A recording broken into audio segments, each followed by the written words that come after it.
What if the history we know is only a shadow of a far greater truth?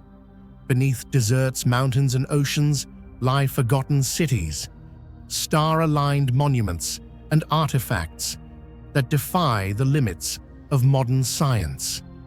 These silent witnesses suggest that our ancestors were far more advanced and far more mysterious than we dare to believe. Were they the work of lost civilizations, hidden knowledge, or something beyond human imagination? The ancient world still guards its answers in silence. In Luxor, on the west bank of the Nile River, standing tall in the midst of the vast Theban fields, two colossal sandstone statues have endured for more than 3,400 years. They are known as the Colossi of Memnon. Originally, they served as guardians at the entrance of the mortuary temple of Pharaoh Amenhotep III, one of the most powerful and wealthy rulers of ancient Egypt. Yet over the millennia, as the once magnificent temple almost completely disappeared, only these two statues remained like immortal gatekeepers, preserving legends and unsolved mysteries. The sandstone blocks that make up the Colossi of Memnon weigh over 700 tons and were transported from quarries more than 600 kilometers away. In your opinion, what methods could the ancient Egyptians have used to move and erect these massive statues without modern machinery? Share your theories in the comments below. When speaking of the Colossi of Memnon, the very first thing that overwhelms anyone is their sheer immensity. Each statue was carved from a single block of sandstone, standing nearly 18 meters tall and weighing over 700 tons, making them among the largest monolithic works ever created in ancient Egypt. The original form depicted Pharaoh Amenhotep III seated on a majestic throne, both hands resting neatly on his knees, his gaze fixed eastward toward the rising sun, a symbol of rebirth and eternal power. Although thousands of years of floods, earthquakes, and erosion have erased many of the finer details, the overall figure still radiates majesty and undeniable grandeur, serving as a vivid testament to the Nile civilization's eternal quest for immortality. The two statues were never meant to stand alone. They were the monumental gateway to a vast architectural complex, the mortuary temple of Amenhotep III. Built in the 14th century BC, this temple was once one of the largest structures in Thebes. However, floods from the Nile, earthquakes, and centuries of quarrying reduced the temple to ruins. Today, the Colossi are all that remain, serving as the only witnesses to a glorious past. One of the most intriguing and debated aspects of the Colossi of Memnon is the question, how could the ancient Egyptians have built these two colossal statues with the tools and conditions of more than 3,000 years ago? The mystery begins right from the choice of materials.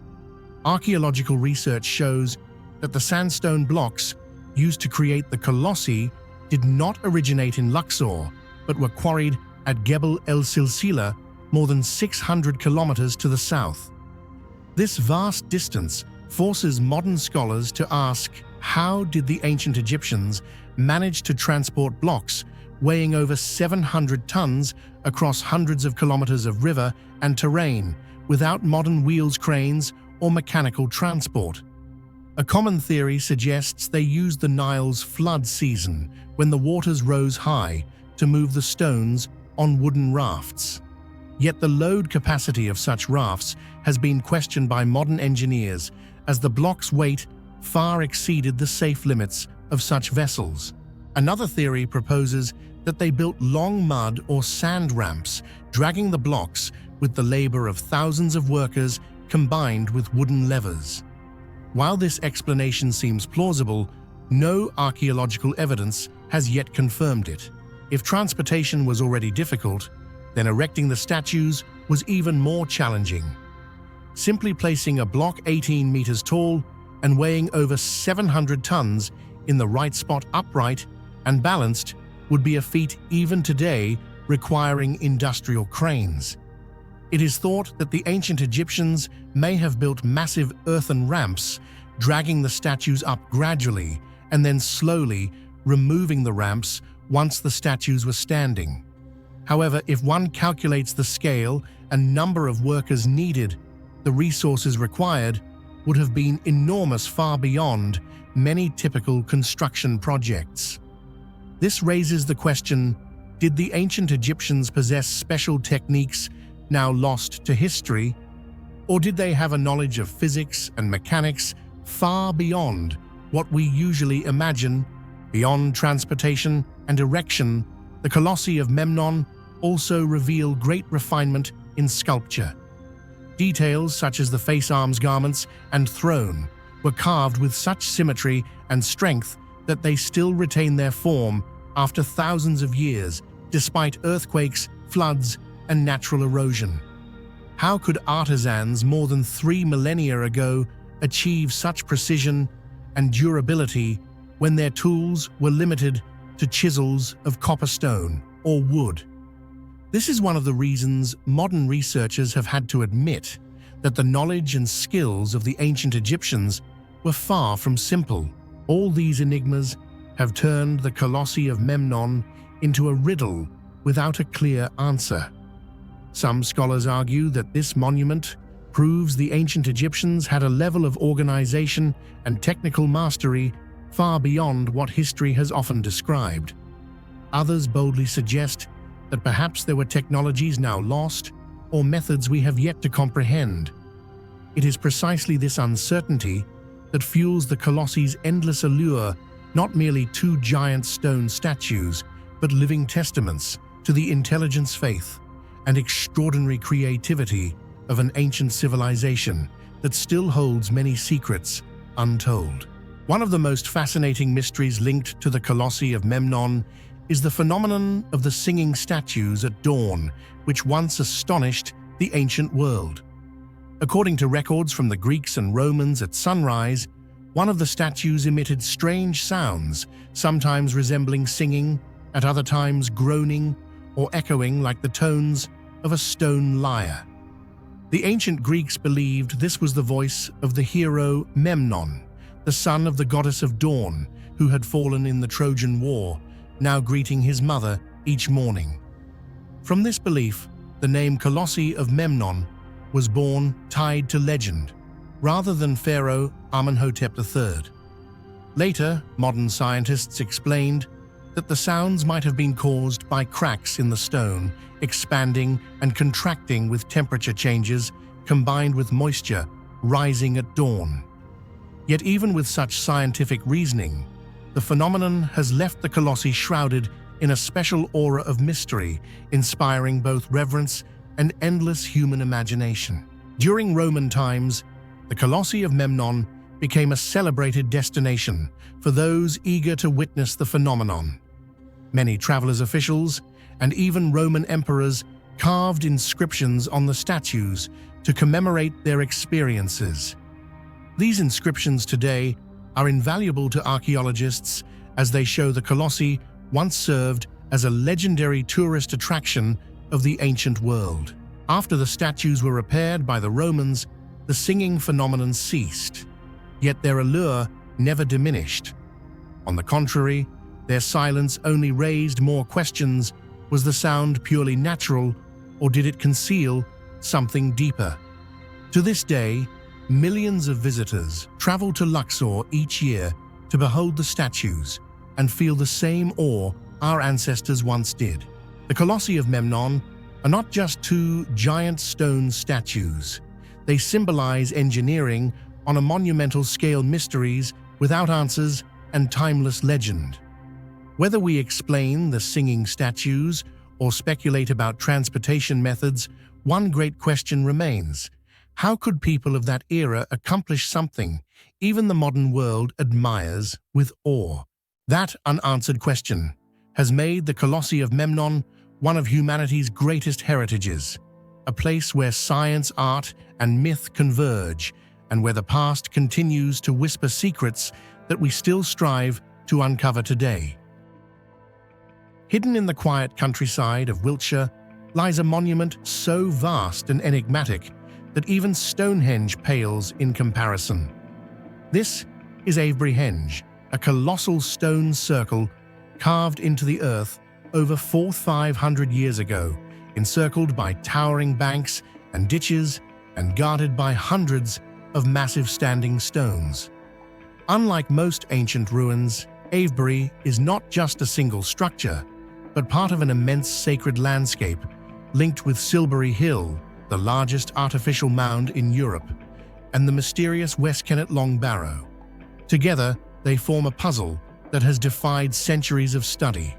Why did Neolithic people dedicate such extraordinary effort to create it? Was Avebury a temple, an observatory, a gathering place, or something even more profound? The answers remain shrouded in mystery, leaving us to gaze upon its stones and wonder about the secrets they still guard. What do you think? Avebury Henge was truly built for a temple, a calendar, or something far beyond our imagination? Share your thoughts in the comments below. The first thing that strikes anyone visiting Avebury is its colossal size. The circular ditch surrounding the site has a diameter of nearly 350 meters, far exceeding that of Stonehenge, and its surrounding earth banks rise up to 6 meters high. Inside this circle, hundreds of standing stones were arranged in multiple, smaller circles and interconnected complexes. The mere act of transporting these massive stones from quarries to the site was a staggering challenge, especially since Neolithic people had no metal tools or modern machinery. How they managed to raise stones several meters high and weighing many tons remains a great mystery. While the technical achievement can be explained through collective labor, wooden tools, and organizational skills, the true purpose of Avebury continues to puzzle archaeologists and historians. No written records survive from the Neolithic inhabitants to tell us why this monument was built. All existing theories are based on structural surveys, comparisons with other sites, and deductions from the social and religious context of the period. One of the most common theories is that Avebury was used for religious ceremonies.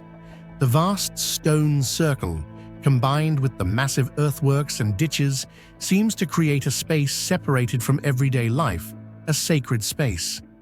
It may have been a place where Neolithic communities held fertility rites, sacrificial ceremonies, or communal festivals that strengthened group identity. Many scholars argue that with such monumental scale, Avebury must have been more than a technical feat. Each stone may have been seen as a symbol of divine power or a representation of natural forces. Another fascinating hypothesis suggests that Avebury was not merely a symbolic stone circle, but also a gigantic astronomical tool designed by prehistoric people to observe and measure celestial phenomena. Many researchers have noticed that the arrangement of the stones shows striking connections with the rising and setting of the sun at key times of the year, such as the solstices, as well as with the complex cycles of the moon. If true, Avebury may have functioned as an ancient stone calendar, helping people determine the seasons, know when to plant, harvest, or hold seasonal rituals. This indicates that the astronomical knowledge of Neolithic communities may have been far more advanced than we often assume. Yet the complexity of the layout and the absence of many original stones make decoding the site extremely difficult. Was Avebury truly a sophisticated observatory, or merely a series of coincidences in stone placement? That question remains unanswered to this day. Some scholars suggest Avebury was not just a religious or astronomical center, but also a social hub for a wide community. Its monumental scale indicates that construction required massive manpower, far beyond the needs of a small village.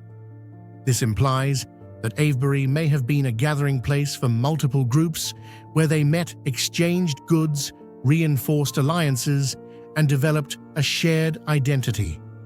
In this sense, Avebury would not only have been ritualistic, but also an important social event space maintaining cohesion in Neolithic society. Some scholars lean toward the hypothesis that connects Avebury with death and the afterlife. The presence of West Kennet Long Barrow, a massive communal tomb situated nearby, has led many to believe that Avebury may once have been the site of large-scale funerary ceremonies.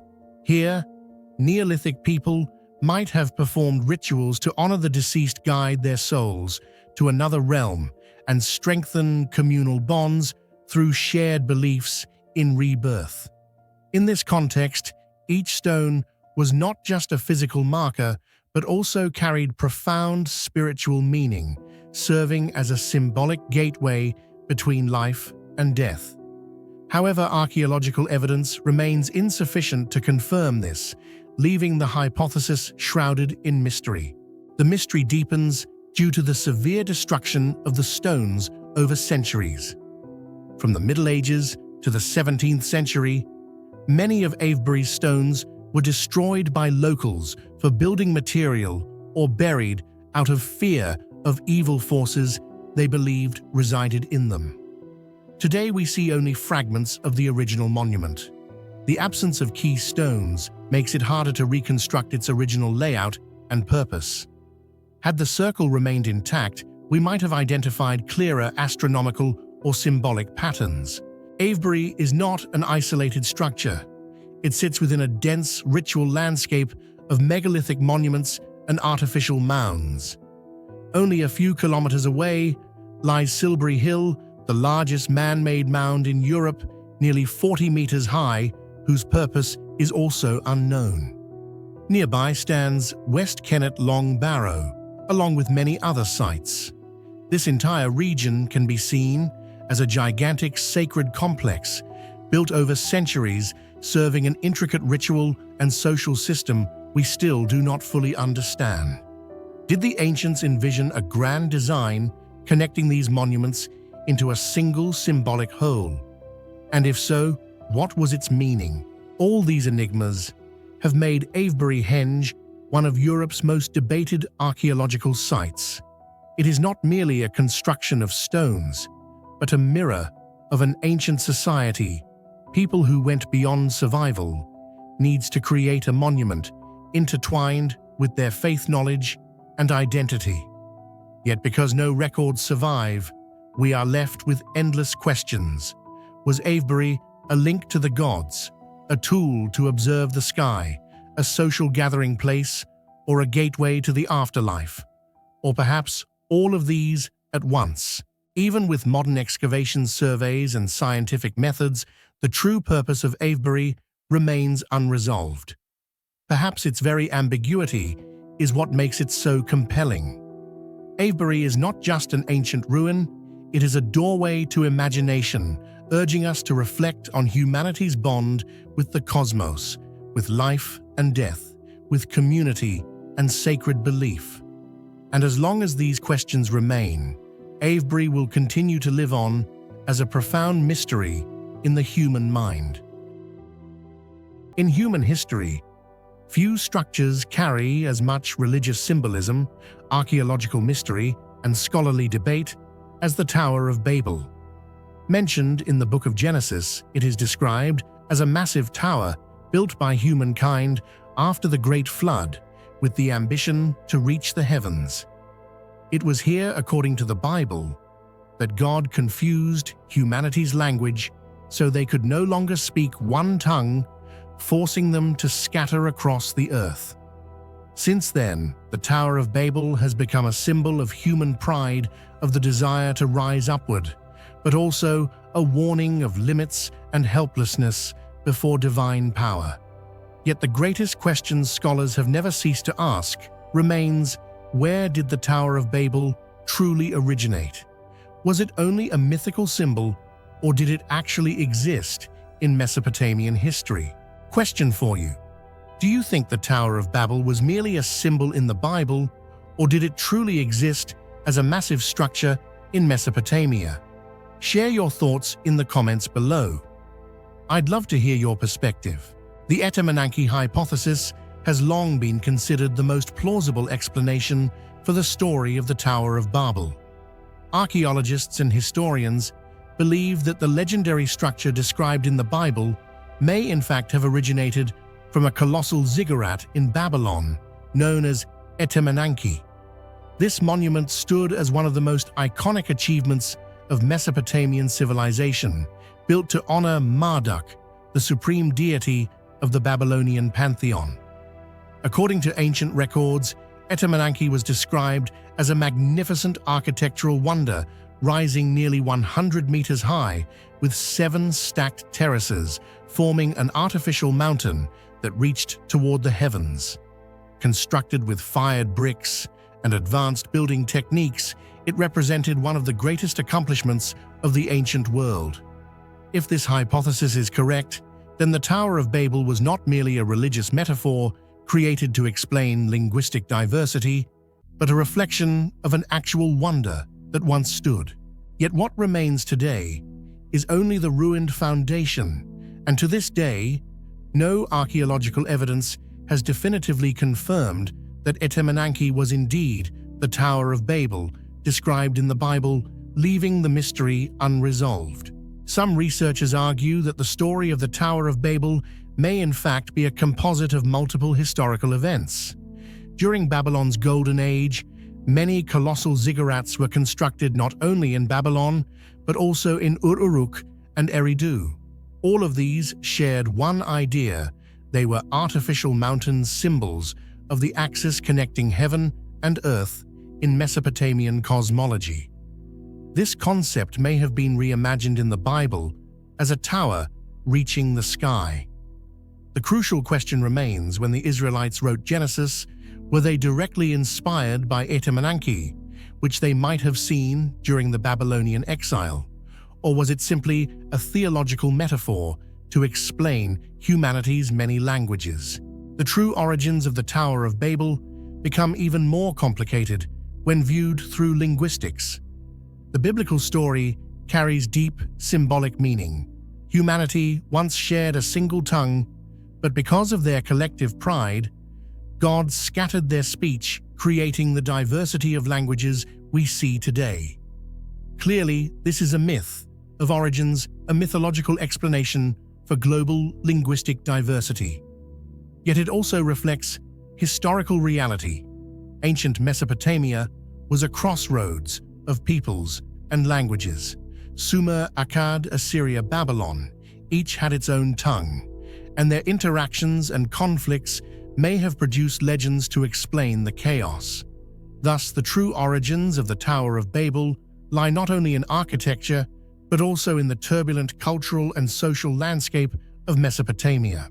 Another factor making the Tower of Babel's origins mysterious is the lack of concrete archaeological evidence. Apart from foundations believed to be those of Etemenanke, no remains survive that prove its supposed sky-piercing scale. The Bible gives no precise measurements, while non-biblical records tend to exaggerate. Ancient writers such as Herodotus and other Greco-Roman scholars described gigantic towers in Babylon, but none of their accounts perfectly match the Tower of Babel. Thus, a gap remains between sacred texts and archaeological confirmation. This leads to a series of theories. Some argue that the Tower of Babel was indeed a real ziggurat, later mythologized.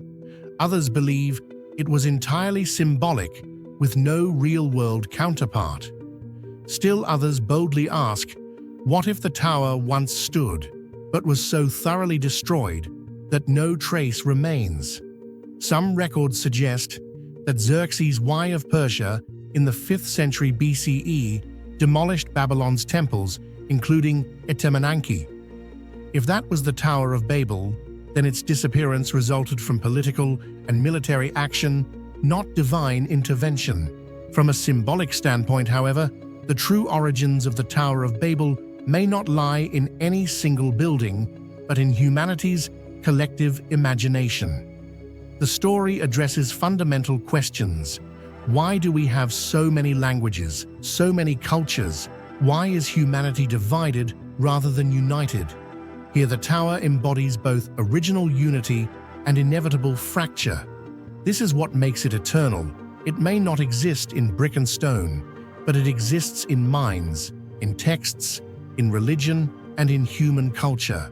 Today, archaeologists continue to excavate and analyze Babylon's ruins, hoping to uncover clearer ties to the Tower of Babel. Linguists study the origins of global languages to compare with the Babel myth. Theologians see the story as part of humanity's search for meaning in division and unity. Yet the central question remains unanswered. Did the Tower of Babel truly exist? And if so, what were its real origins? Perhaps it is this very ambiguity that has made the Tower of Babel one of history's most enduring mysteries. It stands on the boundary between reality and myth, between archaeology and theology, between symbol and truth. Whatever the ultimate answer may be, the Tower of Babel continues to inspire centuries of research, debate, and imagination, a reminder that some mysteries are not only to be solved, but also to be pondered forever.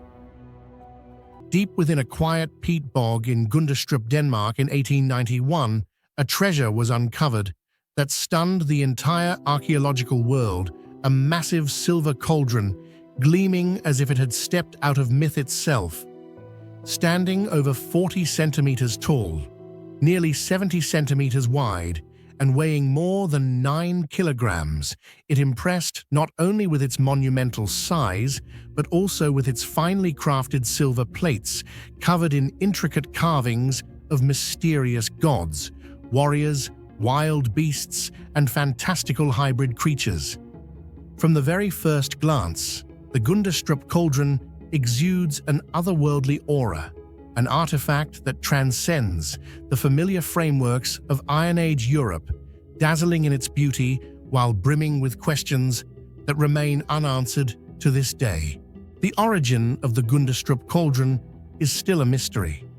Do you believe it was crafted in Thrace, by Celtic artisans, or somewhere even farther east?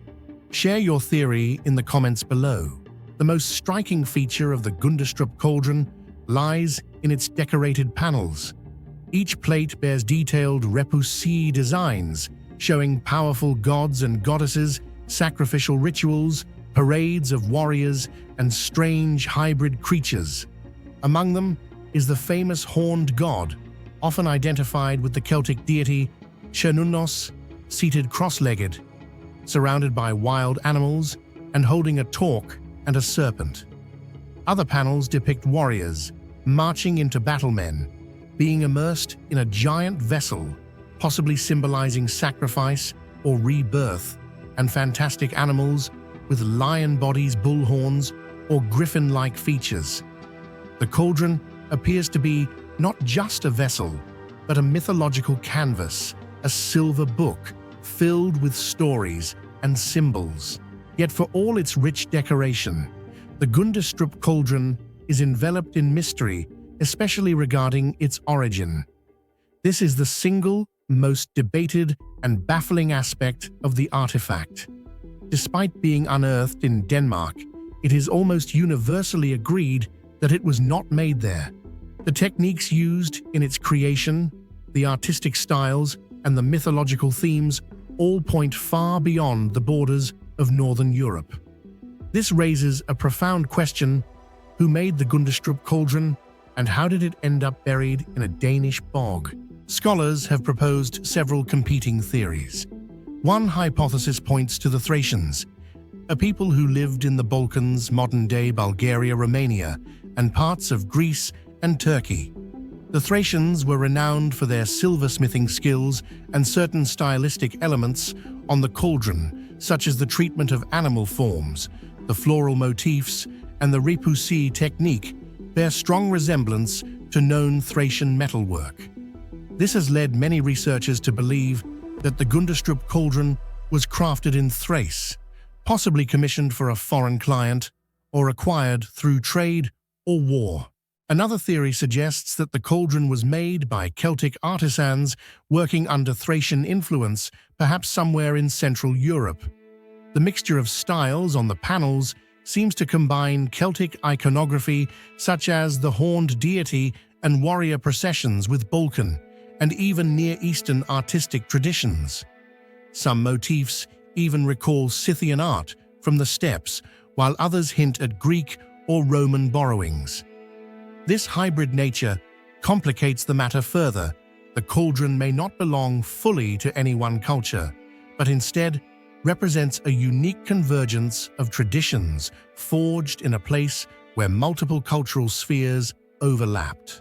A more radical view proposes that the cauldron might have been created much farther east, possibly even influenced by Indian or Persian motifs. For example, certain animals and divine figures resemble depictions found in Indo-Iranian art, raising the possibility that the silver plates were crafted by artists exposed to a wide trade network stretching from Asia into Europe. If this is true, then the Gundestrup cauldron could be a testament to the far-reaching cultural exchanges of the late Iron Age, showing that ideas and luxury goods traveled immense distances across the ancient world. What makes the mystery deeper is the fact that we do not know how the cauldron arrived in Denmark. If it was indeed made in Thrace, how did it travel nearly 2,000 kilometers to the north?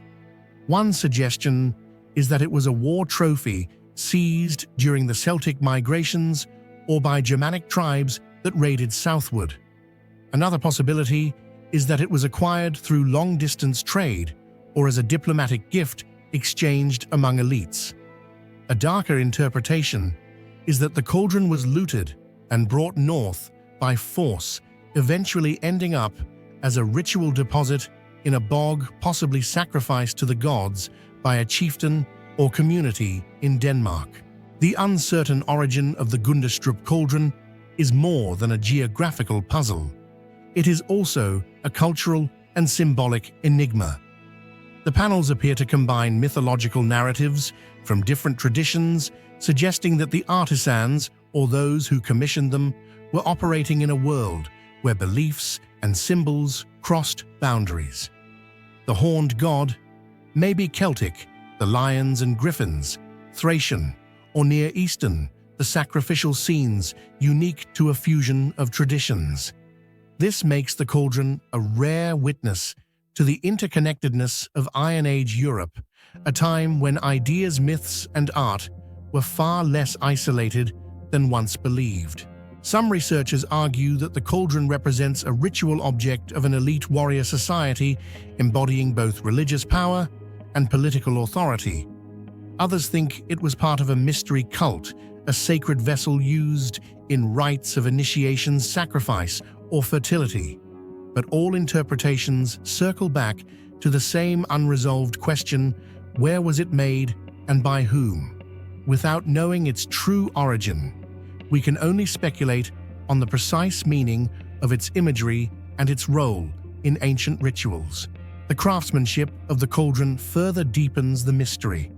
The silver plates were assembled with extraordinary skill, yet analysis shows that the different panels were not all made by the same hand. This suggests multiple artisans, possibly from different cultural backgrounds, worked on the piece. Was it produced in a multicultural workshop, or was it assembled from panels created in different places and later brought together into one vessel? Such questions remain unanswered. Even the act of its deposition in the bog is a mystery. Why would a community in Denmark bury such a valuable object? Many scholars interpret this as a ritual sacrifice, an offering to the gods. In Iron Age Northern Europe, bogs were sacred spaces where weapons, jewelry, and even human lives were offered. To bury the Gundestrup cauldron in such a place may have been the ultimate act of devotion, a way of gifting immense wealth and power to the divine realm. If so, then the cauldron had traveled across half of Europe only to be surrendered to the earth in a final dramatic gesture of faith. Today, the Gundestrup cauldron sits in the National Museum of Denmark in Copenhagen, where it continues to fascinate and confound visitors. It is a gleaming reminder of a world we only partly understand, a relic of forgotten rituals and vanished cultures. The cauldron's uncertain origin ensures that it remains one of archaeology's greatest mysteries. Was it Thracian, Celtic, Scythian, or something altogether unique? Was it a product of conquest, trade, or spiritual exchange? Until more evidence emerges, the cauldron will remain suspended in ambiguity, a symbol of the ancient world's complexity and interconnectedness. In the end, the Gundestrup cauldron is more than just a vessel of silver. It is a vessel of questions about identity, belief exchange, and artistry in ancient Europe. And perhaps its greatest significance lies precisely in its mysterious origin, which forces us to rethink the boundaries of cultures and the extent of their contact with one another. The cauldron refuses to belong neatly to Denmark, Thrace, or any single people.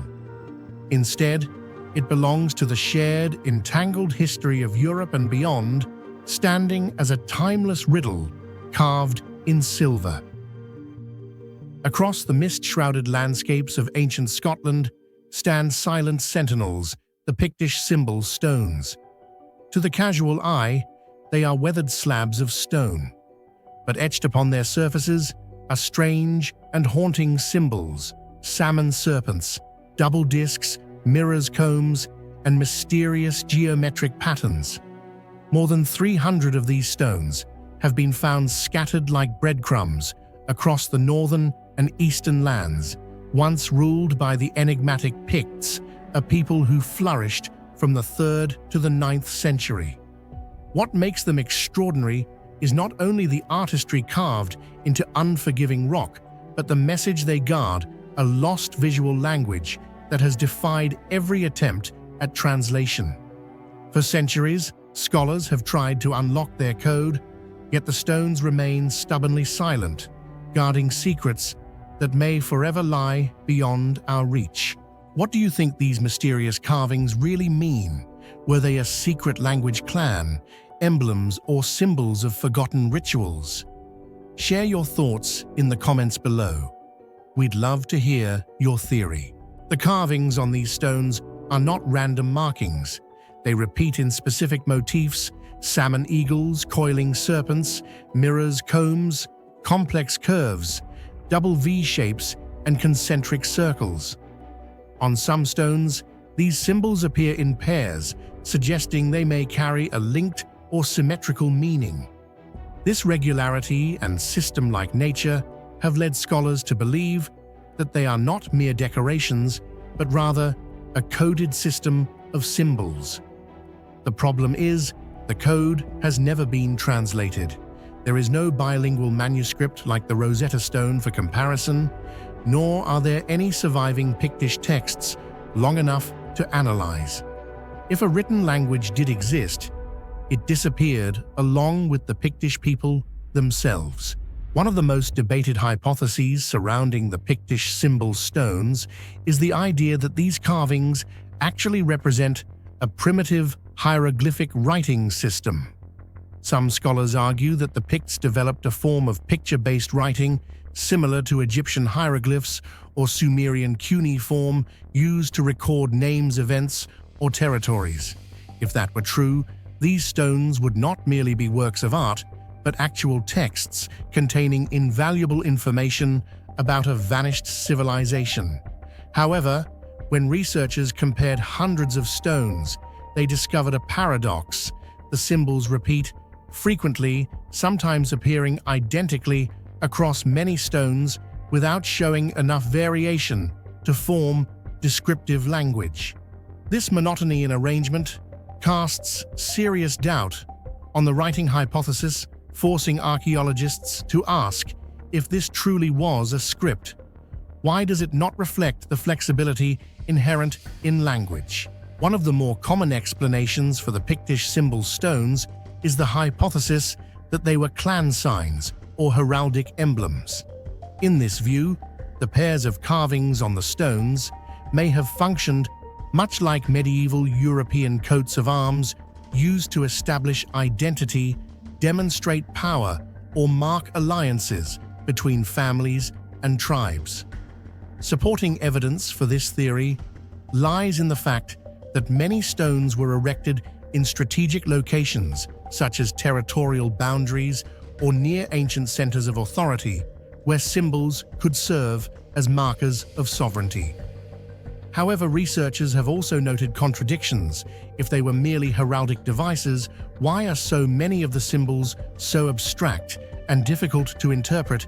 And why do seemingly ordinary objects like mirrors and combs appear so frequently? These puzzles make the Pictish heraldry hypothesis less than fully convincing, leaving instead another layer of mystery surrounding how the Picts expressed their identity. Some scholars propose that the stones were religious or ritual symbols. Salmon eagles and serpents could all be tied to native beliefs, salmon representing wisdom and rebirth, the eagle linked to strength, and the sky, the serpent, symbolizing life and death. Objects like mirrors and combs may have been connected to funerary rites, preparing the soul for the afterlife. Yet the question remains, were all 300+ stones really created just for rituals, and why would such a complex symbolic system be necessary? It is this mystery that makes the Pictish symbol stones a genuine ancient code. Unlike many other cultures, the Picts left behind no books, documents, or even administrative texts. They exist mainly in the brief notes of Roman and Anglo-Saxon writers.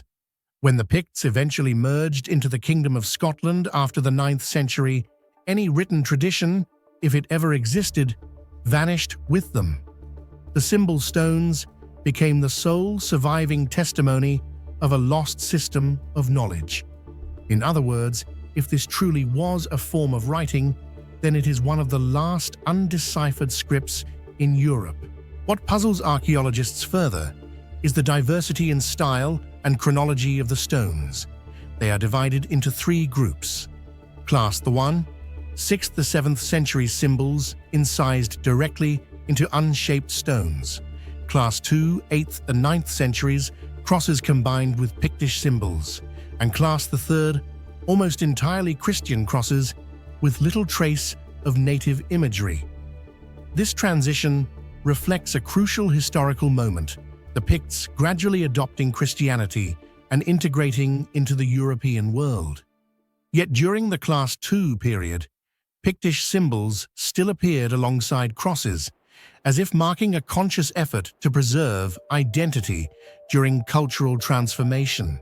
One detail that particularly intrigues scholars is that many symbols on the Pictish symbol stones often appear in pairs rather than individually. For example, the mirror is almost always accompanied by the comb, while the salmon is frequently linked with the double V sign. This deliberate repetition has led many to ask, could these pairs represent personal names, marriages between 2 clans, or perhaps some form of political alliance?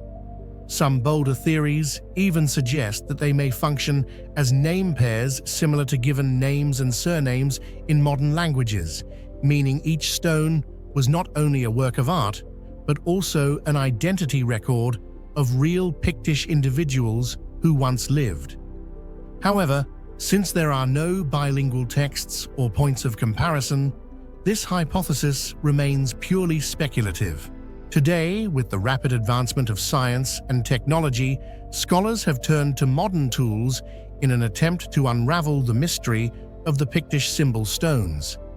High-resolution 3D scanning techniques allow every tiny carved groove to be recorded, while artificial intelligence is used to analyze the images and detect hidden patterns across hundreds of symbols. Statistical studies even suggest that the frequency and combinations of these signs show a structure resembling a written language, implying that they were not random but followed certain rules. If this hypothesis is correct, deciphering them could open an immense gateway to understanding the society, culture, and beliefs of the Picts. Yet, despite ever-advancing technology, the secret remains tightly sealed, leaving humanity with one of Europe's most perplexing ancient codes. The uniqueness of the Pictish symbol stones lies in their paradox. They exist physically. You can touch them, see each carved line, yet they conceal an inviolable secret. Modern people can only speculate, but no one has truly spoken with the Picts through their symbols. Thus, each stone is not merely an artifact, but a challenge to human knowledge. Can you understand the message we left behind? Looking at these symbols, we see not only a vanished people, but also the limits of human knowledge. We can excavate ancient cities, date remains with carbon analysis, even decode ancient DNA.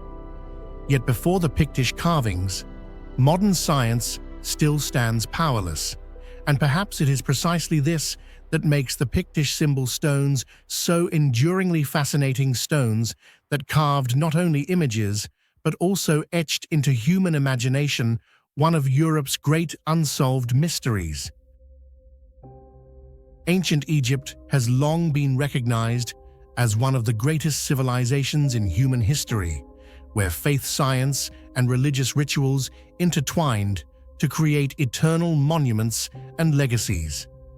When we think of Egyptian mummies, most of us imagine powerful pharaohs buried in pyramids, or mummified cats, dogs, and falcons closely tied to religious beliefs. Yet among all of these, there exists a unique kind of mummy, both astonishing and shrouded in mystery: the crocodile mummies of Egypt. What makes them such a fascinating subject is not only the strangeness of mummifying a dangerous and fearsome creature, but also the sheer number of specimens discovered, the variety of techniques applied, and above all, the true purpose behind crocodile mummification, which remains an unanswered question. What do you think was the real purpose behind the crocodile mummies of Egypt? Were they sacred offerings, protective guardians, or part of a religious economy? Share your thoughts and theories in the comments below. I'd love to hear your perspective. Over decades of archaeological excavations, scientists have uncovered thousands of crocodile mummies across Egypt. The most famous discoveries come from Kom Ombo, home to a temple dedicated to Sobek from the Fayum region, known as the Land of Crocodiles, and from El Minya. Some mummies are remarkably preserved, stretching several meters long, resembling a freshly deceased crocodile wrapped in linen and resin. Others are smaller, consisting only of heads, feet, or even bundles containing mummified crocodile eggs. This diversity shows that crocodile mummification was not a random occurrence, but a widespread organized practice lasting for centuries. It reflects the Egyptians' deep conviction that crocodiles, with their power and menace, held a sacred significance far beyond that of ordinary animals. To understand the role of crocodiles in Egyptian belief, one must look at Sobek, the crocodile-headed god. Sobek embodied both destructive and protective aspects. He was associated with the fertility of the Nile, with military might, and with reproduction. In many accounts, Sobek could bestow blessings of prosperity while also shielding humans from dangers lurking in the river. Thus, crocodile mummification can be seen as a way of honoring Sobek. These mummies, offered in temples, were symbols of a bond between humans and the divine. Through the crocodile, devotees prayed for bountiful harvests, numerous descendants, and protection from floods and predators. One striking feature of crocodile mummies is the diversity of techniques used. Many specimens were carefully preserved with resin oils and linen wrappings, keeping their shape intact so that even after millennia, their skin and teeth remain visible. Others, however, were artificial mummies, not entire crocodiles, but assemblages of bone, skin, or fragments wrapped to form the shape of a crocodile. Some bundles contained nothing but broken bones, mud, and cloth, molded into crocodile-like shapes.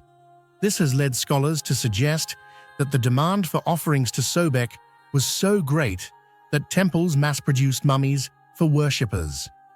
With thousands of pilgrims visiting, providing crocodile mummies as votive offerings may have become a genuine religious industry.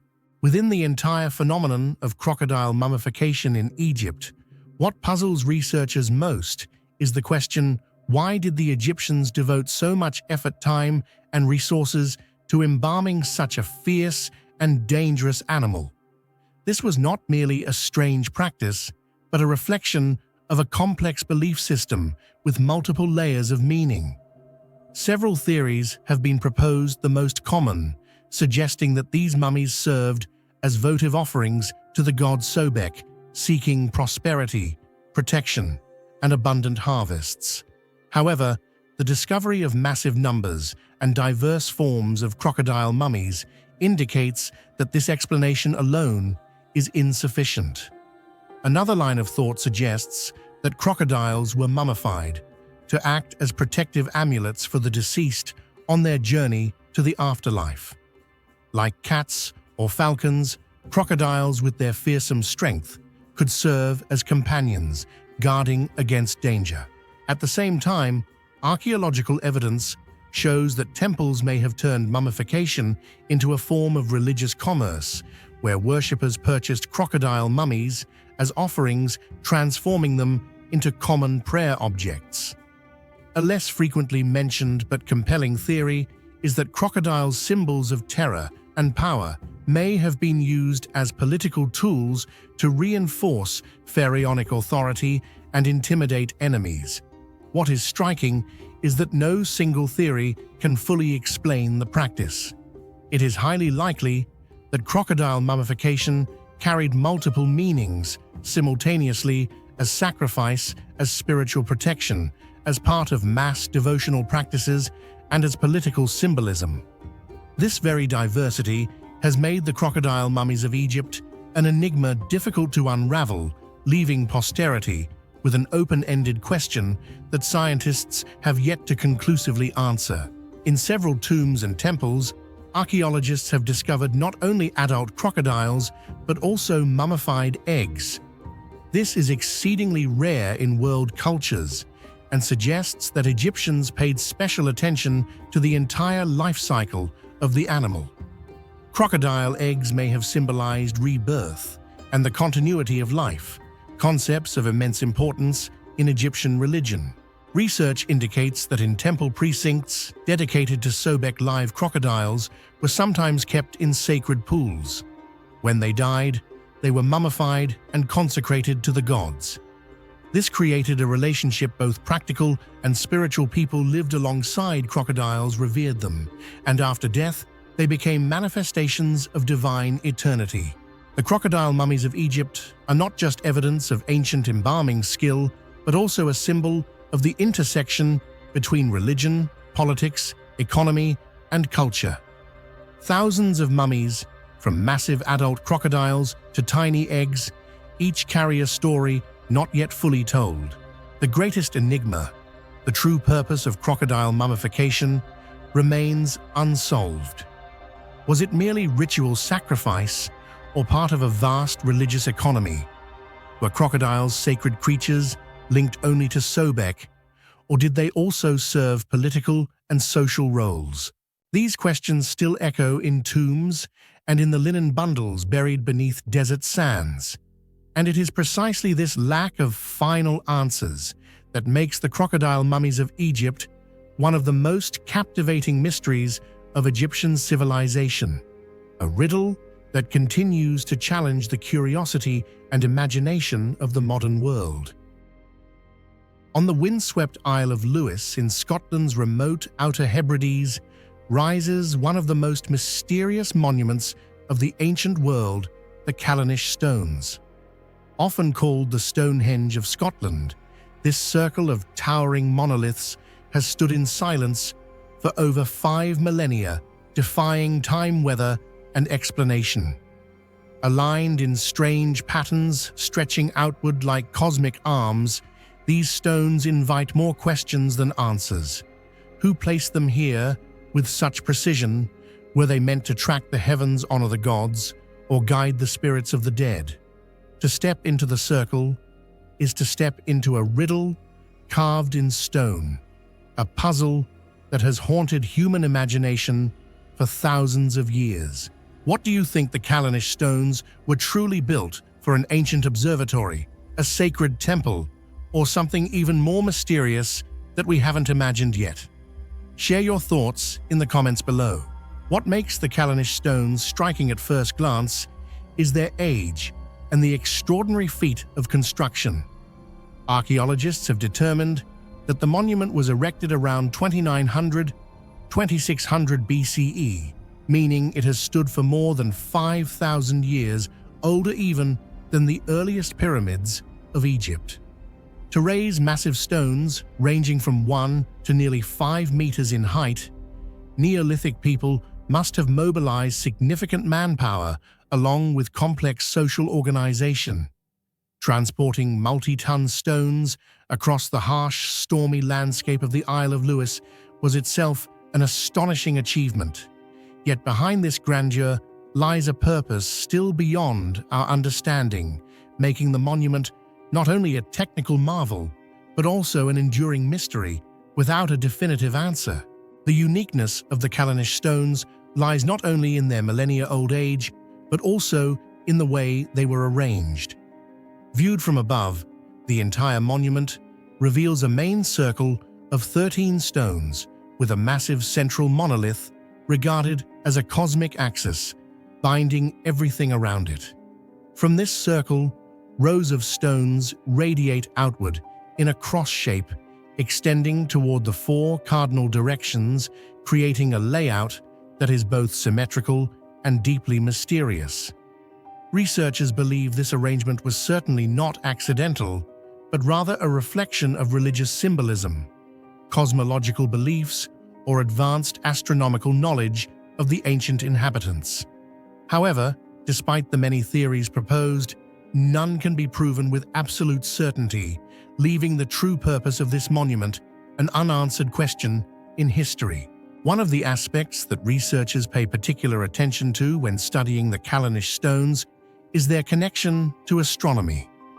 Through numerous surveys and measurements, it has been observed that several stones in the complex align precisely with the rising and setting positions of the moon, especially during the rare phenomenon known as the major lunar standstill, when the moon's orbit reaches its extreme points along the horizon, occurring only about once every 18.6 years.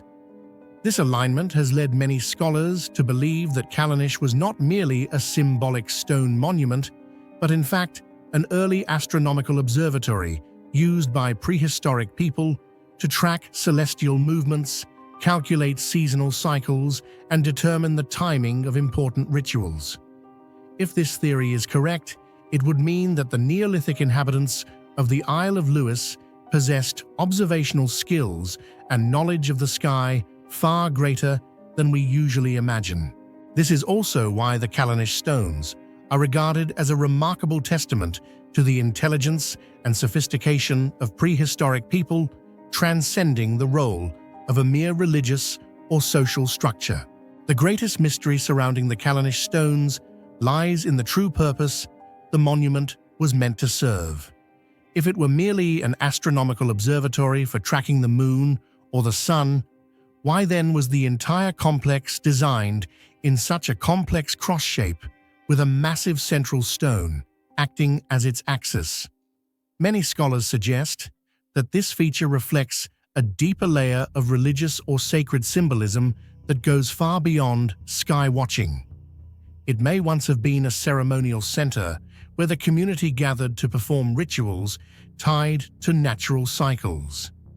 Evidence of several burials found nearby has further fueled the theory that Callanish functioned as a sacred necropolis, a place where the living honored and communicated with their ancestors. This multi-layered functionality has left Callanish stones as an open-ended question, a site where science and belief intertwine, yet have never produced a final answer. What makes the Callanish stones so fascinating is that the theories about them do not necessarily exclude one another. The site could have been at once a primitive lunar calendar for tracking celestial cycles, a ritual altar tied to ancient beliefs, and a sacred burial ground where the community honored their ancestors. Yet no texts or symbols were left behind by the builders, meaning every explanation remains speculative.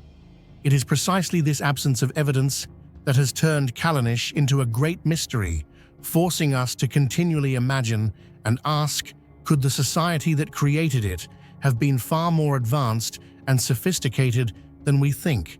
Beyond science, Callanish stones are shrouded in local folklore. According to one legend, the stones were once giants who refused to convert to Christianity and were turned to stone as punishment. Other tales describe the site as a gateway between the human world and the realm of the gods, inhabited by ancestral spirits. Though such stories cannot be treated as historical fact, they have helped preserve the mystical aura of Callanish across generations. Today, Callanish is not only an archaeological treasure, but also a spiritual experience. Visitors often describe a surreal feeling when standing inside the stone circle at dawn or dusk.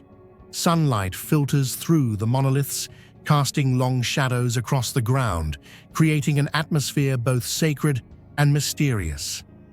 Some even suggest that this emotional impact was the true purpose of the site, a place where humans could feel their smallness before the cosmos and connect with unseen forces.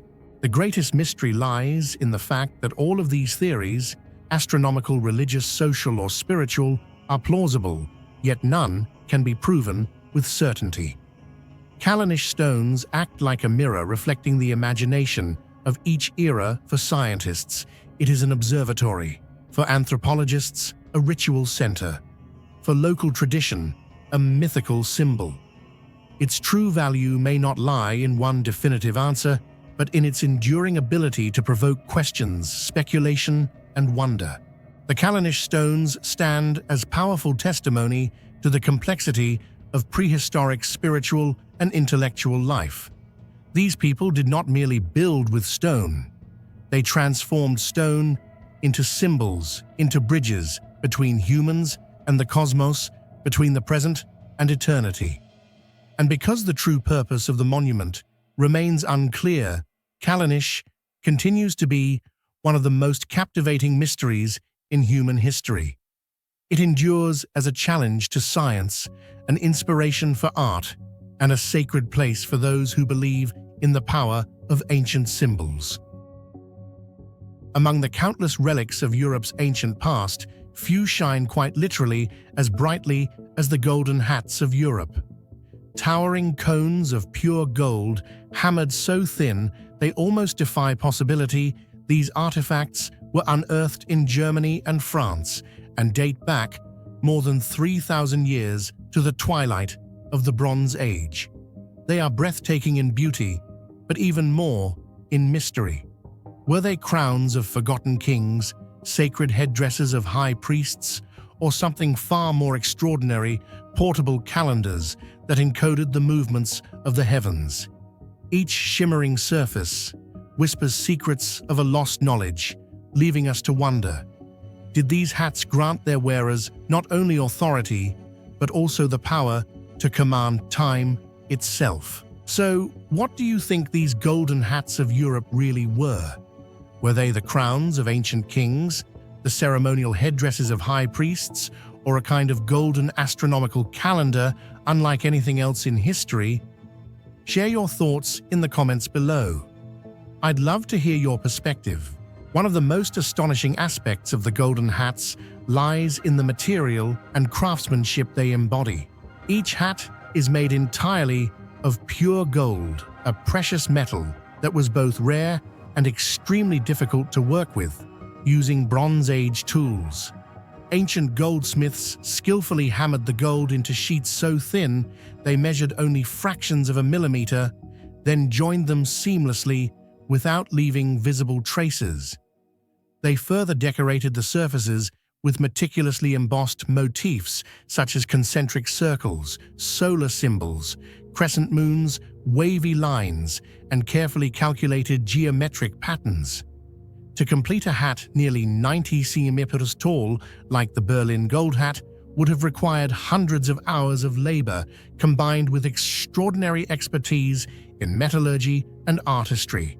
The uniformity, balance, and precision of every detail have led researchers to believe these were not mere ornaments of power display, but artifacts carrying much deeper significance, possibly linked to cosmic knowledge or the spiritual beliefs of an entire culture. The shape of the hats is equally striking: tall, slender cones, some nearly a meter high, designed to make the wearer stand out dramatically in any gathering. When light fell upon them, their golden surfaces shimmered, creating an almost supernatural effect. Many scholars believe that during religious or astronomical ceremonies, the wearer would appear as an intermediary between humans and the divine. Yet this remains speculation. Their true purpose is still uncertain. Here lies the greatest mystery. What were the golden hats actually for? Why would such costly and complex objects be created if they served only as ornaments or symbols of rank? One of the most intriguing theories is that they were not merely ceremonial attire, but rather astronomical calendars in gold, sophisticated instruments of encoded knowledge. One of the most compelling theories about the golden hats is that they may have functioned as astronomical calendars in gold. When researchers examined the embossed decorative bands in detail, they found that the number and arrangement of symbols were far from random and seemed to directly reflect the cycles of the sun and moon. Certain sequences of markings could have been used to calculate the length of the seasons, determine the timing of sowing, and even predict solar and lunar eclipses. A prime example is the Berlin Gold Hat, where scholars counted hundreds of tiny, repeating motifs and discovered astonishing correlations with known astronomical cycles. If this interpretation is correct, these hats were in fact portable astronomical tables, allowing the ancient elite to safeguard precious cosmic knowledge and turn it into a tool for consolidating power. For only those who grasped these secrets could control the rhythms of agriculture and the rituals of their community. If this theory is correct, the golden hats were not only artistic masterpieces, but also evidence that late Bronze Age societies in Europe had attained a highly advanced understanding of astronomy. We are familiar with stone calendars like Stonehenge in England, where megaliths align with the rising and setting sun at solstices. Yet the golden hats seem to represent a mobile calendar, compact, refined, and personal, worn by rulers or high priests. This would mean that political power, religious authority, and scientific knowledge were united in a single, dazzling object worn on the head. Beyond the astronomical hypothesis, some scholars believe the golden hats were primarily symbols of divine authority. Their unusual height transformed the wearer into a figure of otherworldly stature. The brilliance of gold, under sunlight or firelight, would overwhelm the senses of those watching, inspiring awe and fear. In a world without modern science to explain natural phenomena, a priest wearing such a shining cone could easily be perceived as the embodiment of a god. The rarity of these hats only deepens the mystery. To date, only 4 examples have been found: the Berlin Gold Hat, Germany 1996, the Aventon Gold Cone, France, the Schifferstadt Gold Hat, Germany, and the Eselsdorf Buch Gold Hat, Germany. All share the same essential traits: tall, conical form, golden material, and astronomical decoration. The fact that only 4 survive leaves scholars wondering, were these the remnants of a widespread tradition now lost, or the exclusive creations of a small, extraordinarily advanced culture? One of the greatest mysteries surrounding the golden hats is their cultural origin. To this day, no ancient text has ever directly mentioned them, making the search for their provenance extremely difficult. Archaeologists can only rely on excavation sites and stylistic comparisons to form hypotheses. Many suggest that the hats may have belonged to the Urnfield or Hallstatt cultures, two traditions that dominated Central Europe during the Late Bronze Age. However, the evidence remains too scarce and inconclusive to provide a definitive answer. The unanswered questions surrounding the golden hats go far beyond their function. Who were the goldsmiths capable of such technical mastery? How did they hammer gold sheets so thin without tearing them? Why was the tall conical shape chosen rather than any other? Could the form itself symbolize the cosmic axis, the connection between heaven and earth? Many modern scholars view the golden hats as the ultimate synthesis of power, knowledge, and faith. The wearer was not only a political leader, but also the sole possessor of astronomical wisdom to guide agriculture while simultaneously acting as a priest mediating with the divine. One can imagine a harvest festival where the community gathered in anticipation and a leader emerged wearing a radiant golden cone, announcing the rhythms of sowing and reaping based on his golden calendar. His spiritual authority and social power would be absolute. Today, the golden hats are displayed in museums, drawing thousands of visitors each year. Yet to scholars, they are more than treasures. They are vital clues to an as-yet unknown chapter in human intellectual history. If indeed they were astronomical calendars, this would prove that ancient Europe rivaled Egypt and Mesopotamia in its cosmic knowledge. Though many pieces of the puzzle are missing, the golden hats remind us that human knowledge developed in far more diverse and sophisticated ways than we once imagined. In conclusion, the mystery of their function is what makes the golden hats of Europe so compelling. They may have been golden calendars, supreme symbols of authority, or spiritual gateways connecting mortals to the divine. Whatever the truth, they embody a union of art, science, and belief, an enigma that continues to inspire wonder and fuel imagination across the centuries. Hidden behind the temple of Seti I at Abydos, the Osirian has long been one of the monuments that spark endless debate among archaeologists, religious scholars, and enthusiasts of ancient theories. Discovered in the early 20th century by Flinders Petrie and Margaret Murray, the Osirian is not merely an extension of Seti I's temple, but seems to possess a separate, older, and puzzling history. What stands out is that although Egyptian official history associates the Osirian with Seti III 13th century BCE, its architectural style, construction techniques, and overall structure are completely different from those of the New Kingdom. This otherness has fueled debates about the Osirian's true origin. Was it really a product of Seti I's time? Or does it belong to a much earlier epoch, perhaps even beyond the framework of classical Egyptian history?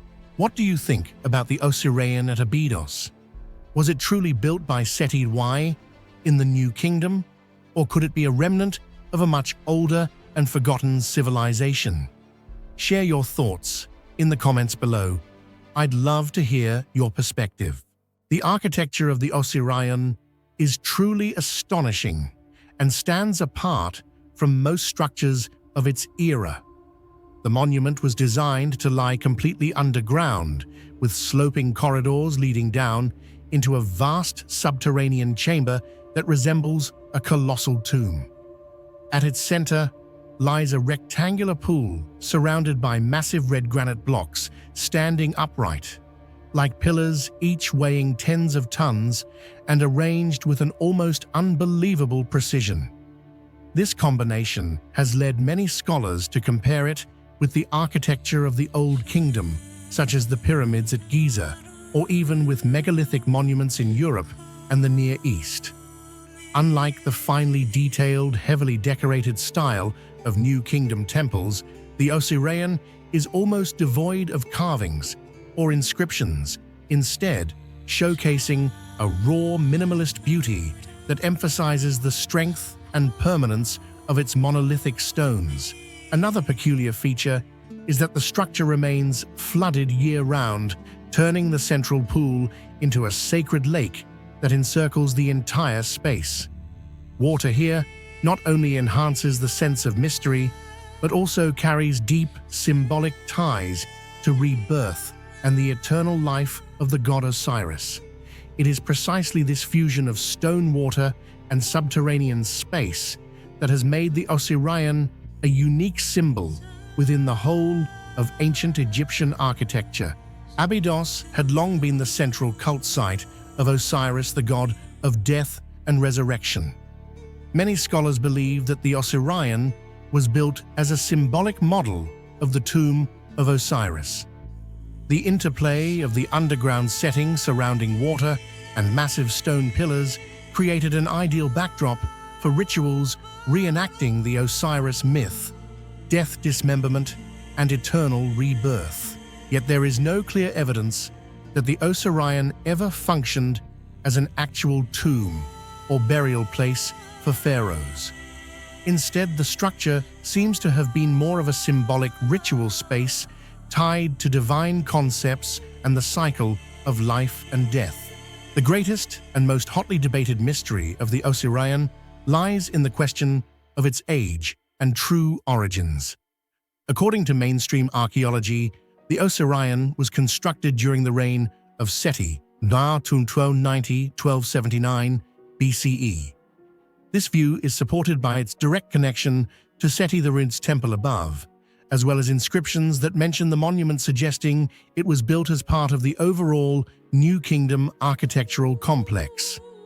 From this perspective, the Osirian is considered a unique creation of Seti I's era, carrying religious and ritual significance tied to the god Osiris. However, an increasing number of voices argue that this interpretation is overly simplistic and does not reflect the full reality. The Osirian's architecture diverges completely from other New Kingdom monuments. First, there is the megalithic style, colossal red granite blocks, each weighing tens of tons, stacked and fitted with near-perfect precision. This recalls more closely the Old Kingdom works, such as the tombs at Giza or even pre-dynastic monuments, rather than the intricately decorated temples of the New Kingdom. Second, the Osirian's design is strikingly minimalist and austere, whereas New Kingdom temples were lavishly carved with mythological reliefs and royal names. The Osirian is almost bare, defined only by the stark grandeur of its stone blocks. Third, the fact that it was built deep underground with a central pool that remains flooded year-round gives it the aura of a symbolic tomb rather than a conventional temple. These peculiarities have led to a bold hypothesis: Seti I may not have built the Osirian at all, but merely rediscovered and restored a much older monument. This theory is reinforced by the clear similarities between the Osirian and megalithic sites worldwide. From Baalbek in Lebanon, with its blocks weighing hundreds of tons, to Sacsayhuaman in Peru, with its intricately fitted stone walls, all suggest a level of stoneworking and transport technology seemingly beyond the accepted capabilities of their time. This raises a haunting question. Did there once exist a shared global body of construction knowledge that has since been lost to history? Some independent researchers even propose that the Osirian could predate Seti I by thousands of years, possibly originating in the pre-dynastic era before 3000 BCE. If true, the Osirian would not merely be a religious monument, but a witness to the existence of an unknown ancient civilization, one that later Egyptians inherited and attributed to their own pharaohs. Thus, the Osirian may not be just a subsidiary of Seti I's temple, but potentially a gateway to unwritten chapters of human history. The question of its age and true origins remains unresolved, and every new theory only deepens the aura of mystery surrounding this remarkable structure in the eyes of both scholars and the public. Around the Osirian, many theories have been proposed to explain the true purpose of the monument. Some suggest it was a ritual memorial associated with water, where the channels perpetually flooded served sacred rites of purification and rebirth. Others view the Osirian as an ancient astronomical observatory, its main axis possibly aligned with constellations, particularly Orion, which was closely linked to the god Osiris. Most controversial of all, however, is the theory that the Osirian is a relic of a prehistoric civilization, built with techniques far beyond what the New Kingdom is believed to have achieved. Regardless of its true origins, the Osirian embodies profound symbolic meaning in ancient Egyptian religion. It represents faith in resurrection, immortality, and the eternal power of Osiris. Moreover, it demonstrates the fusion of architecture mythology and nature, waterstone and subterranean space merging into a sacred whole. The Osirian at Abydos is not just an architectural structure, but a living enigma that challenges the limits of archaeology. It poses the question, do we truly understand ancient Egyptian history, or does an even older chapter of humanity's past lie hidden beneath the sands of time? It may have been a unique creation of Seti I designed in a deliberately archaic style to honor Osiris, yet it may also be evidence of a lost constructional knowledge, an echo of a forgotten civilization still awaiting rediscovery. And to this day, the Osirian remains submerged in water, as if deliberately guarding its secrets beneath the depths of time. To the ancients, the world did not end with a line on a map. It ended with two colossal sentinels of stone. Rising defiantly on either side of the Strait of Gibraltar, the Pillars of Hercules marked the final boundary of human knowledge, the point where the Mediterranean's familiar waters spilled into the vast, terrifying unknown of the Atlantic Ocean. For the Greeks, the Romans, and later the sailors of the Middle Ages, these towering cliffs were not just mountains. They were guardians of mystery, whispered in legends as the very doors of the earth beyond which lay storms, monsters, and perhaps even the ruins of a forgotten civilization. If you had lived in the ancient world standing before the mighty Pillars of Hercules, would you have dared to sail beyond into the unknown Atlantic, or turned back in fear of the mysteries that lay ahead? Share your thoughts in the comments below. I'd love to hear what you think.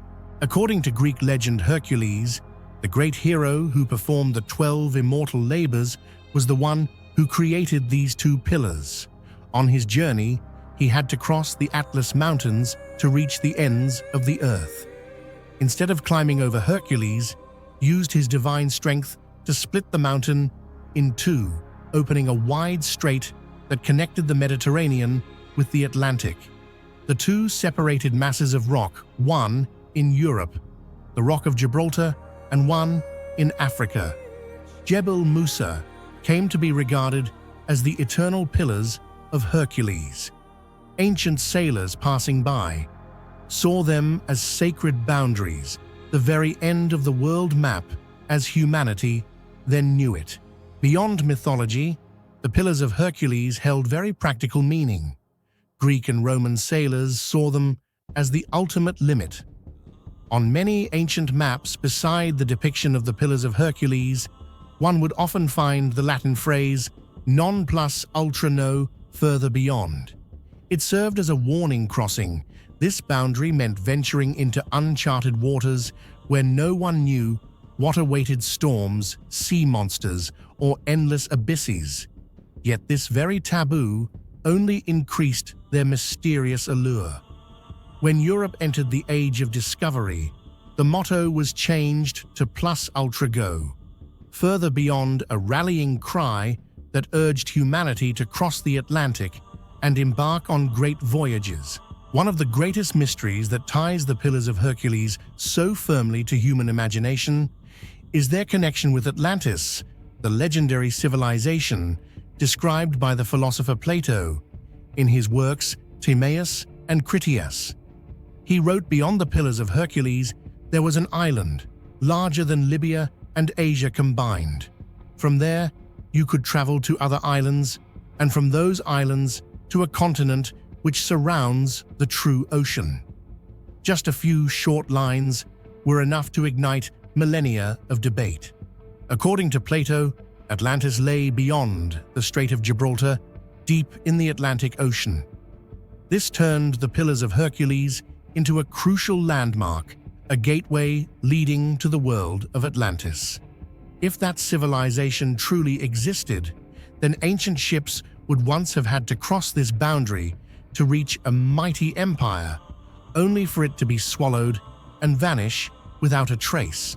It is this very ambiguity that makes the Pillars of Hercules not merely a natural location, but a bridge between history and myth, between what humanity knows for certain and what exists only in the restless yearning of imagination. The great question has lingered for millennia: did Plato use the story of Atlantis merely as a philosophical allegory, or was he actually drawing upon a genuine legend preserved in the memory of ancient Egypt? Surviving records suggest Plato did not invent the tale from nothing. He claimed that the story had been recorded by Egyptian priests in ancient texts, and that Solon, one of the 7 sages of Greece, had heard the legend during his visit to Egypt, and later brought it back to Athens. If this account is true, then the Pillars of Hercules were not just a geographical boundary, but also a spiritual milestone, marking the path to a civilization once believed to exist on the far side of the ocean. From there, countless theories arose. Some scholars insist that Atlantis was a real island in the Atlantic Ocean, perhaps located near the Azores, Madeira, or the Canaries fragments that remain like the shattered pieces of a sunken continent. Others argue that the tale is nothing more than a collective memory of the collapse of the Minoan civilization on Crete, devastated by the violent eruption of Santorini's volcano. Still others interpret Atlantis as a universal symbol, reflecting the inevitable rise and fall of civilizations throughout history. What is striking is that regardless of the theory, the Pillars of Hercules always occupy a central role as an indispensable gateway. The image of those 2 towering pillars transformed the waters beyond Gibraltar into a mysterious realm where the line between reality and myth grew thin. There, humanity not only dreamed of undiscovered lands, but also longed to uncover traces of a lost world, a civilization seemingly swallowed forever by time and the ocean's waves. The fascination extended into culture, science, and politics. During the Renaissance, the Pillars of Hercules appeared on the Spanish coat of arms with the motto Plus Ultra. This was not only a symbol of pride for Europe's most powerful empire, but also a declaration by crossing the Pillars of Hercules, one could reach the New World America, a land once thought as mythical as Atlantis. Indeed, many European explorers of the 15th and 16th centuries believed their voyages across the Atlantic were in a way quests for Atlantis itself. Today, the Pillars of Hercules still stand tall, but no longer as boundaries of fear. They have become symbols of curiosity, of humanity's desire to conquer the unknown. And more importantly, they remain tied to the unanswered question, did Atlantis really exist? If so, where would it be on the modern map? Could it lie beneath the Atlantic Ocean, beyond the Pillars of Hercules, as Plato wrote? Or was it merely a metaphor reflecting philosophical musings on the rise and fall of civilizations? What is certain is that because of this connection, the Pillars of Hercules will never be seen as just two mountains. They are bridges between mythology and history, between reality and imagination, between the known and the unknown. And it is there that their mystery continues to endure, stirring the curiosity of generations of scholars, explorers, and lovers of legend alike. On the grassy hills of Dorset, England, lies a colossal figure that astonishes anyone who sees it for the first time and raises countless questions. This is the Cherne Abbas giant, a nude male figure nearly 55 meters tall, holding a long club carved directly into the hillside by removing the turf to reveal the white chalk beneath.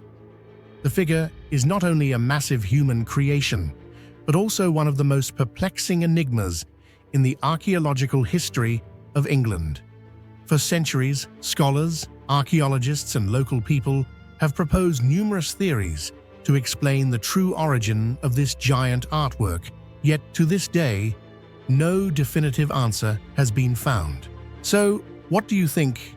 Did the Cherne Abbas giant truly originate as the legacy of an ancient culture, a forgotten fertility ritual, or was it merely a piece of political satire from a later era?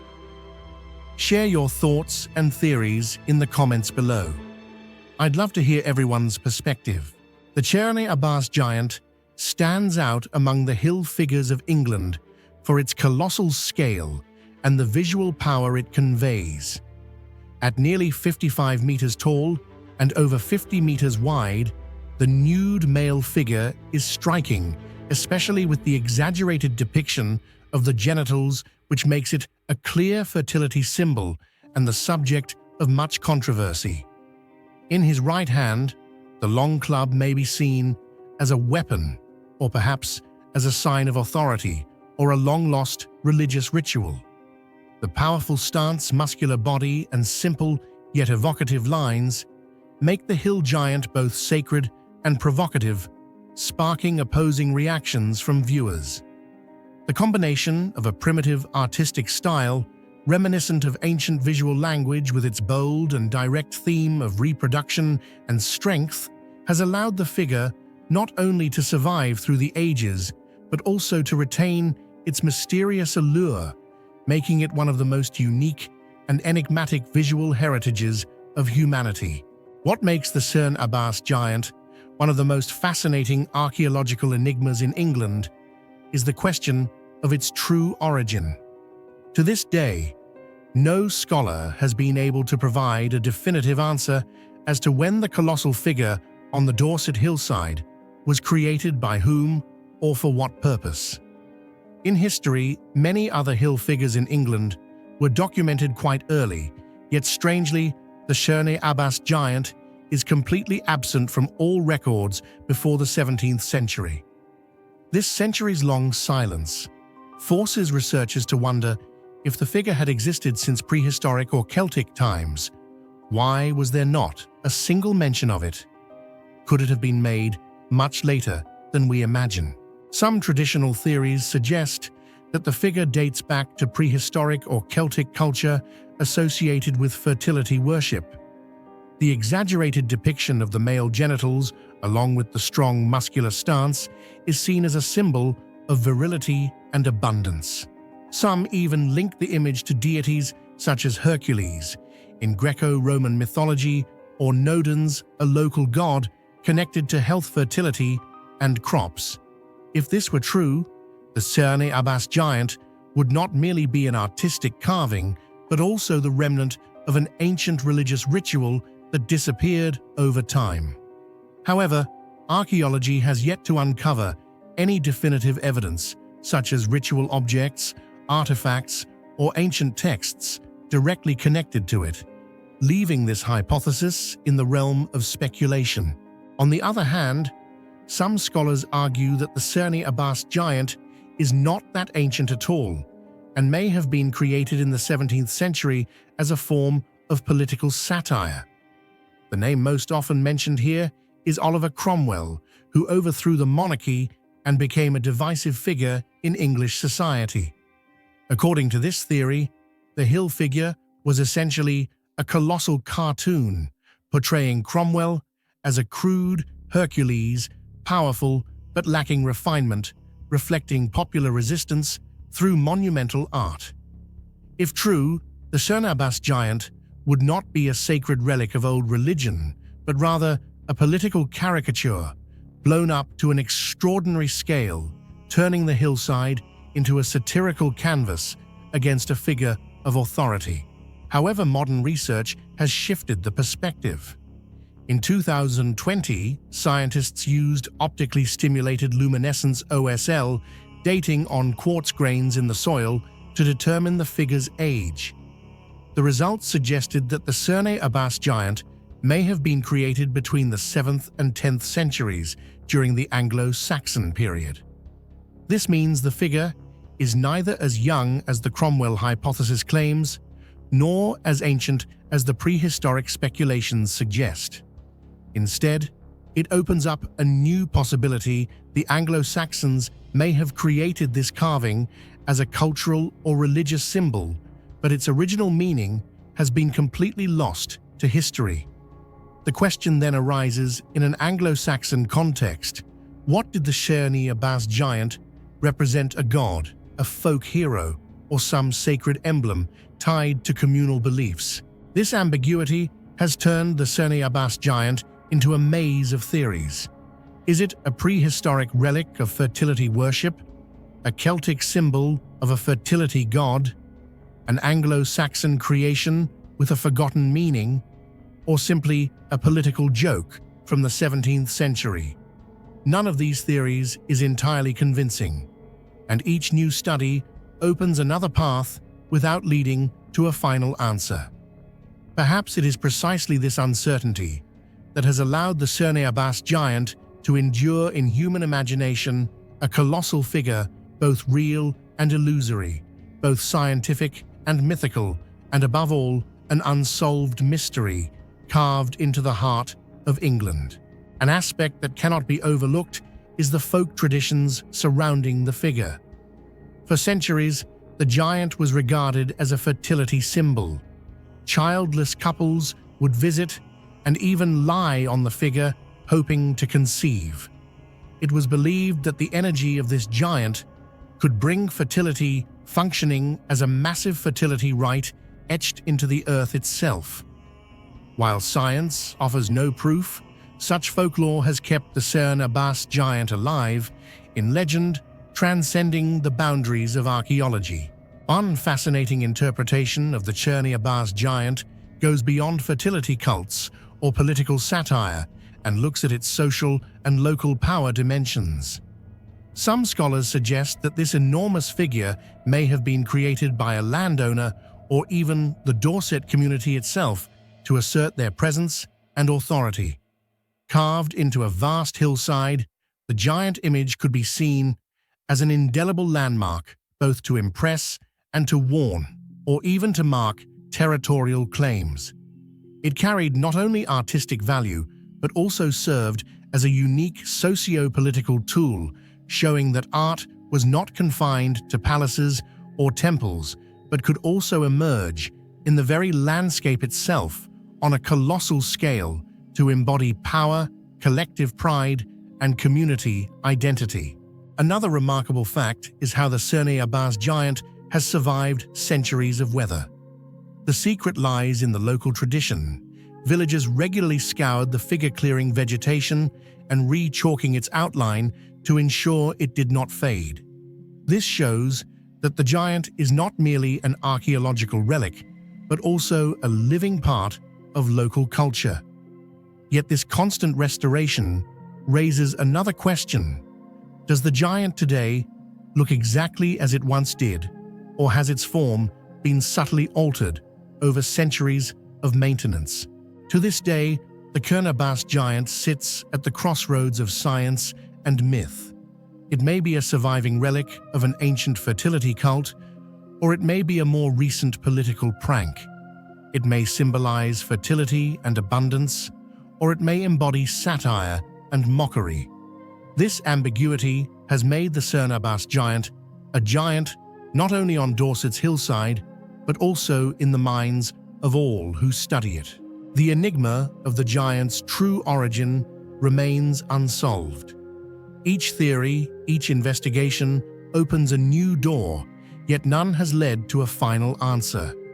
Perhaps the true appeal of the giant lies not in a solution, but in the endless mystery itself, a mystery that has allowed it to endure in human imagination for generations. And perhaps until convincing archaeological evidence emerges, the Cernabas giant will continue to stand as one of humanity's unsolved symbols, a reminder that history is not always straightforward and the past will always hold secrets that challenge our curiosity and spark eternal debate. On a quiet island off the coast of Mumbai, hidden among forests and ocean waves, lies a world carved directly into solid basalt rock, the Elephanta Caves. This is no ordinary construction, but a magnificent temple complex hewn straight into the mountain itself, where every column and colossal statue flows seamlessly from the primal stone. UNESCO recognizes it as a World Heritage Site, but to those who have stood within, Elephanta feels like a gigantic stone riddle, defying all explanations. Who built it? How could they craft statues up to 7 meters tall with such flawless symmetry? And is this merely a sacred site of worship or a cosmic temple reflecting profound philosophies about life and the universe? So, what do you think the Elephanta Caves truly are? An ancient temple of worship or a mysterious monument reflecting cosmic philosophy? Share your thoughts in the comments below. I'm really looking forward to reading your opinions. What makes the Elephanta Caves truly distinctive and elevates them to one of humanity's most magnificent monuments is the art of rock-cut architecture. The entire complex was not built with bricks mortar or assembled stone blocks, but rather carved directly into a single basalt massif, creating sanctuaries, corridors, pillars, and statues seamlessly fused with the mountain itself. This method of taking away, rather than building up, required ancient craftsmen not only to possess extraordinary skill, but also the ability to envision the entire structure in advance, from its overall proportions to its smallest details. A single mistake, even the slightest, could cause a pillar to crack or a statue to collapse, erasing decades of labor. The precisely carved columns, the gracefully curved arches and statues towering up to 7 meters that have endured for over 1,000 years reveal a level of structural planning far ahead of their time.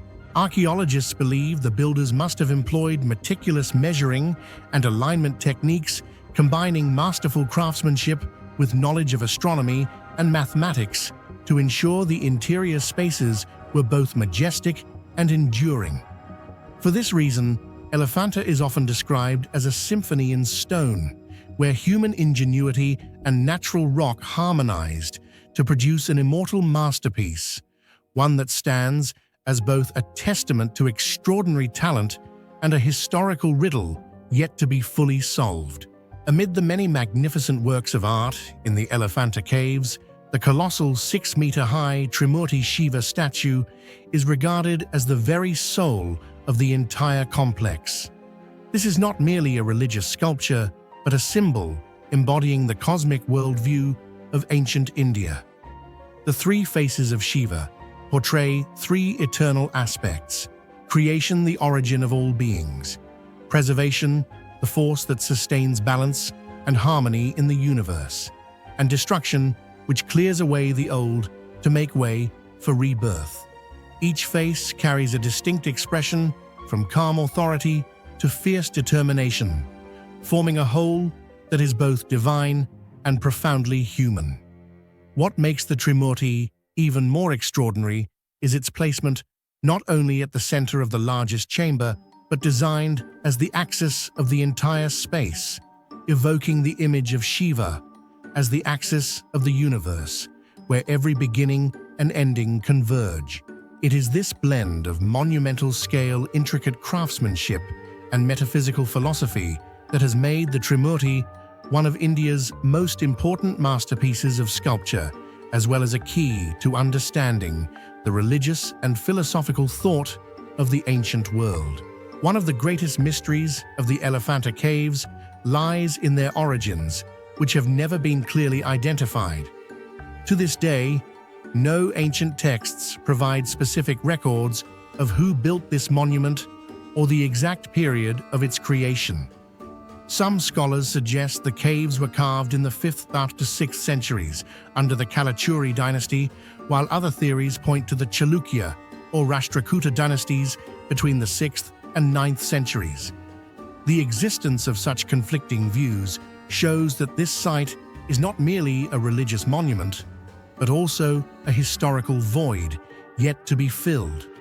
The silent basalt blocks of Elephanta stand like immovable witnesses to a forgotten past, leaving future generations with an unanswered question. Who were the true builders of this rock-hewn wonder? While most chambers are dedicated to Shiva, several carvings display influences from Buddhism and early Hindu traditions. This reflects a unique period of religious interaction in Indian history when different faiths coexisted, influenced, and enriched one another. Many scholars believe Elephanta was not only a sacred site, but also a philosophical space where diverse spiritual traditions converged. Some modern scholars believe that the Elephanta caves were not merely a site of worship, but also bear the imprint of ancient Indian cosmology and astronomy. The layout of the cave's corridors and statues appears to be deliberately arranged, reflecting cycles of time and the movements of celestial bodies. Most striking is the Trimurti Shiva, whose 3 faces are seen as a symbol of the cyclic universe creation, preservation, and destruction in eternal succession. The surrounding carvings, too, go beyond religious meaning, serving almost as illustrations of the flow of energy and life itself. This combination has led many to view Elephanta as a true cosmic temple, carved in stone, where art, religion, and ancient science converge. Over centuries, Elephanta suffered invasions, warfare, and even use as a Portuguese fort, leaving many sculptures damaged. Yet the surviving remains still convey grandeur and mystery. Broken limbs and fractured surfaces on the statues only add to their aura, as though hiding untold chapters of the past within the silence of stone. One of the aspects that has kept the Elephanta caves at the center of scholarly debate is the chain of unsolved mysteries surrounding them. First is the question of construction techniques. How could ancient builders hollow out the hard basalt rock to create vast sanctuaries, towering pillars and statues several meters high, all while maintaining structural balance and preventing collapse? Then comes the deeper issue of purpose. Was Elephanta merely a center for worshipping Shiva, or did it also serve as a site for rituals connected to astronomy and cosmic philosophy? And perhaps most intriguing of all is the complete absence of historical texts or records about its construction, despite the enormous manpower and resources such a project must have required. These 3 great enigmas make Elephanta far more than just a tourist attraction. It stands as an enduring archaeological riddle that continues to challenge humanity. The Elephanta caves stand as proof of the extraordinary ability of ancient humans to transform lifeless rock into living art, religion, and philosophy. More importantly, they remind us that behind the imposing statues and carved corridors, countless mysteries remain untold. It is this fusion of technical genius, spiritual depth, and historical obscurity that makes Elephanta one of the world's most enigmatic heritage sites. In the blistering desert near the Dead Sea, there lies a cluster of caves that once seemed ordinary until a chance discovery pulled them into the spotlight of history.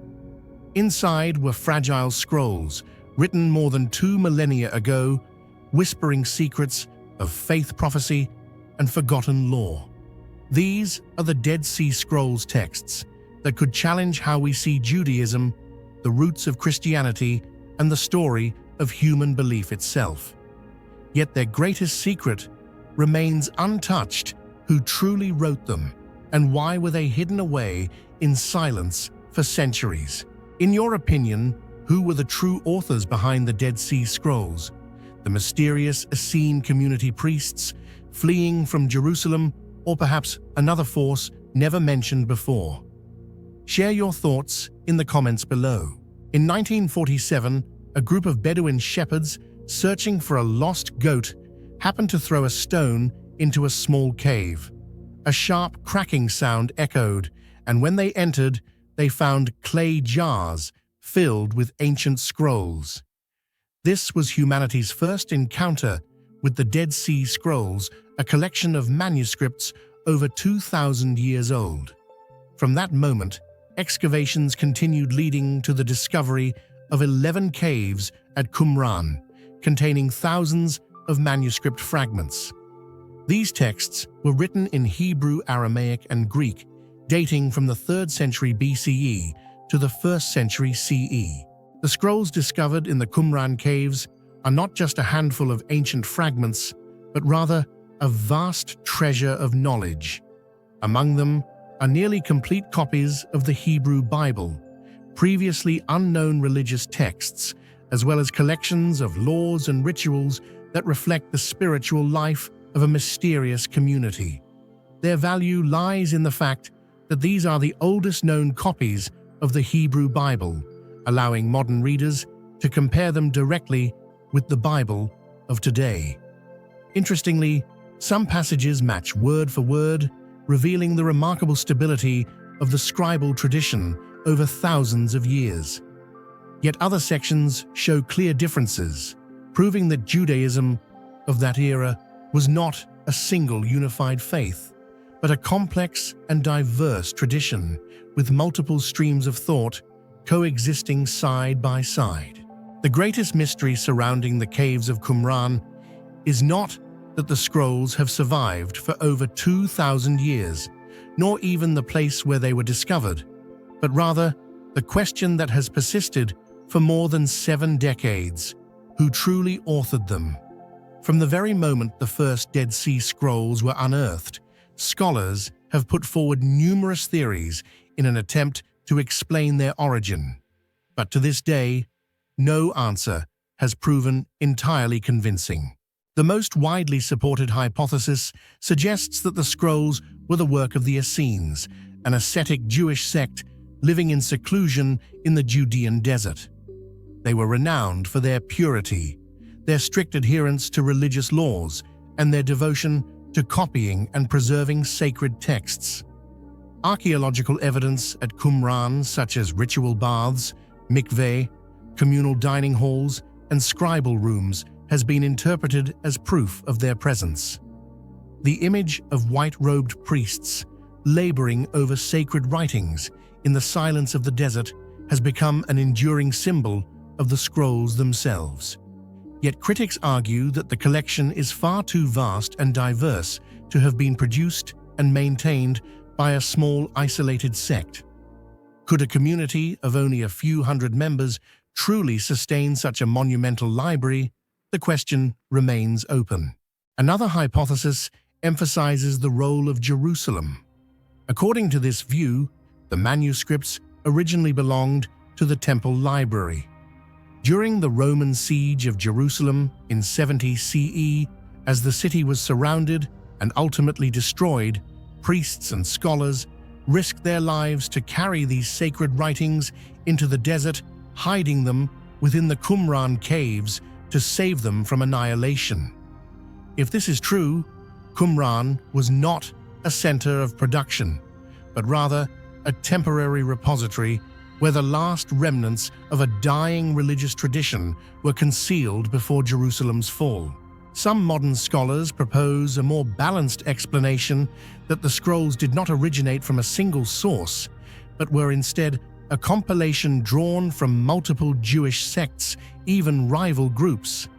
This would account for why certain texts align closely with mainstream Judaism, while others speak of a teacher of righteousness and a wicked opponent, reflecting deep internal conflicts. The scrolls, therefore, are not merely religious documents, but also a window into the diversity and fragmentation within Judaism more than 2 millennia ago. The most hotly debated issue, however, is the possible connection between the scrolls and early Christianity. Some texts describe a spiritual leader opposed by evil forces imagery that many see as reminiscent of Jesus and his conflict with the Jewish priesthood of the time. Yet to date, no direct evidence has confirmed such a link. If this theory were true, the Dead Sea Scrolls would become the earliest non-biblical evidence for the existence of Jesus, a revelation that could profoundly shake modern theology. Some even suspect that this is why certain scrolls took decades to be released publicly, their contents deemed too controversial to handle. From the austere Essenes of the desert to the priests of Jerusalem fleeing with their library to the multiple source theory reflecting Judaism's fragmentation, each explanation carries weight. Yet the mystery of who truly wrote the Dead Sea Scrolls still hangs unanswered, a question that refuses closure. And it is precisely this ambiguity that ensures the caves of Qumran remain one of the most fascinating enigmas in the history of religion and archaeology. Regardless of who the true authors were, the Dead Sea Scrolls are invaluable. They allow scholars to better understand the diversity of Judaism during the late Second Temple period. At the same time, they offer a close-up view of the social and religious background at the very moment Christianity was beginning to take shape. Archaeology, language, and religion all intersect here, making Qumran a mysterious bridge between ancient Judaism and early Christianity. From the start, the Dead Sea Scrolls were surrounded by controversy.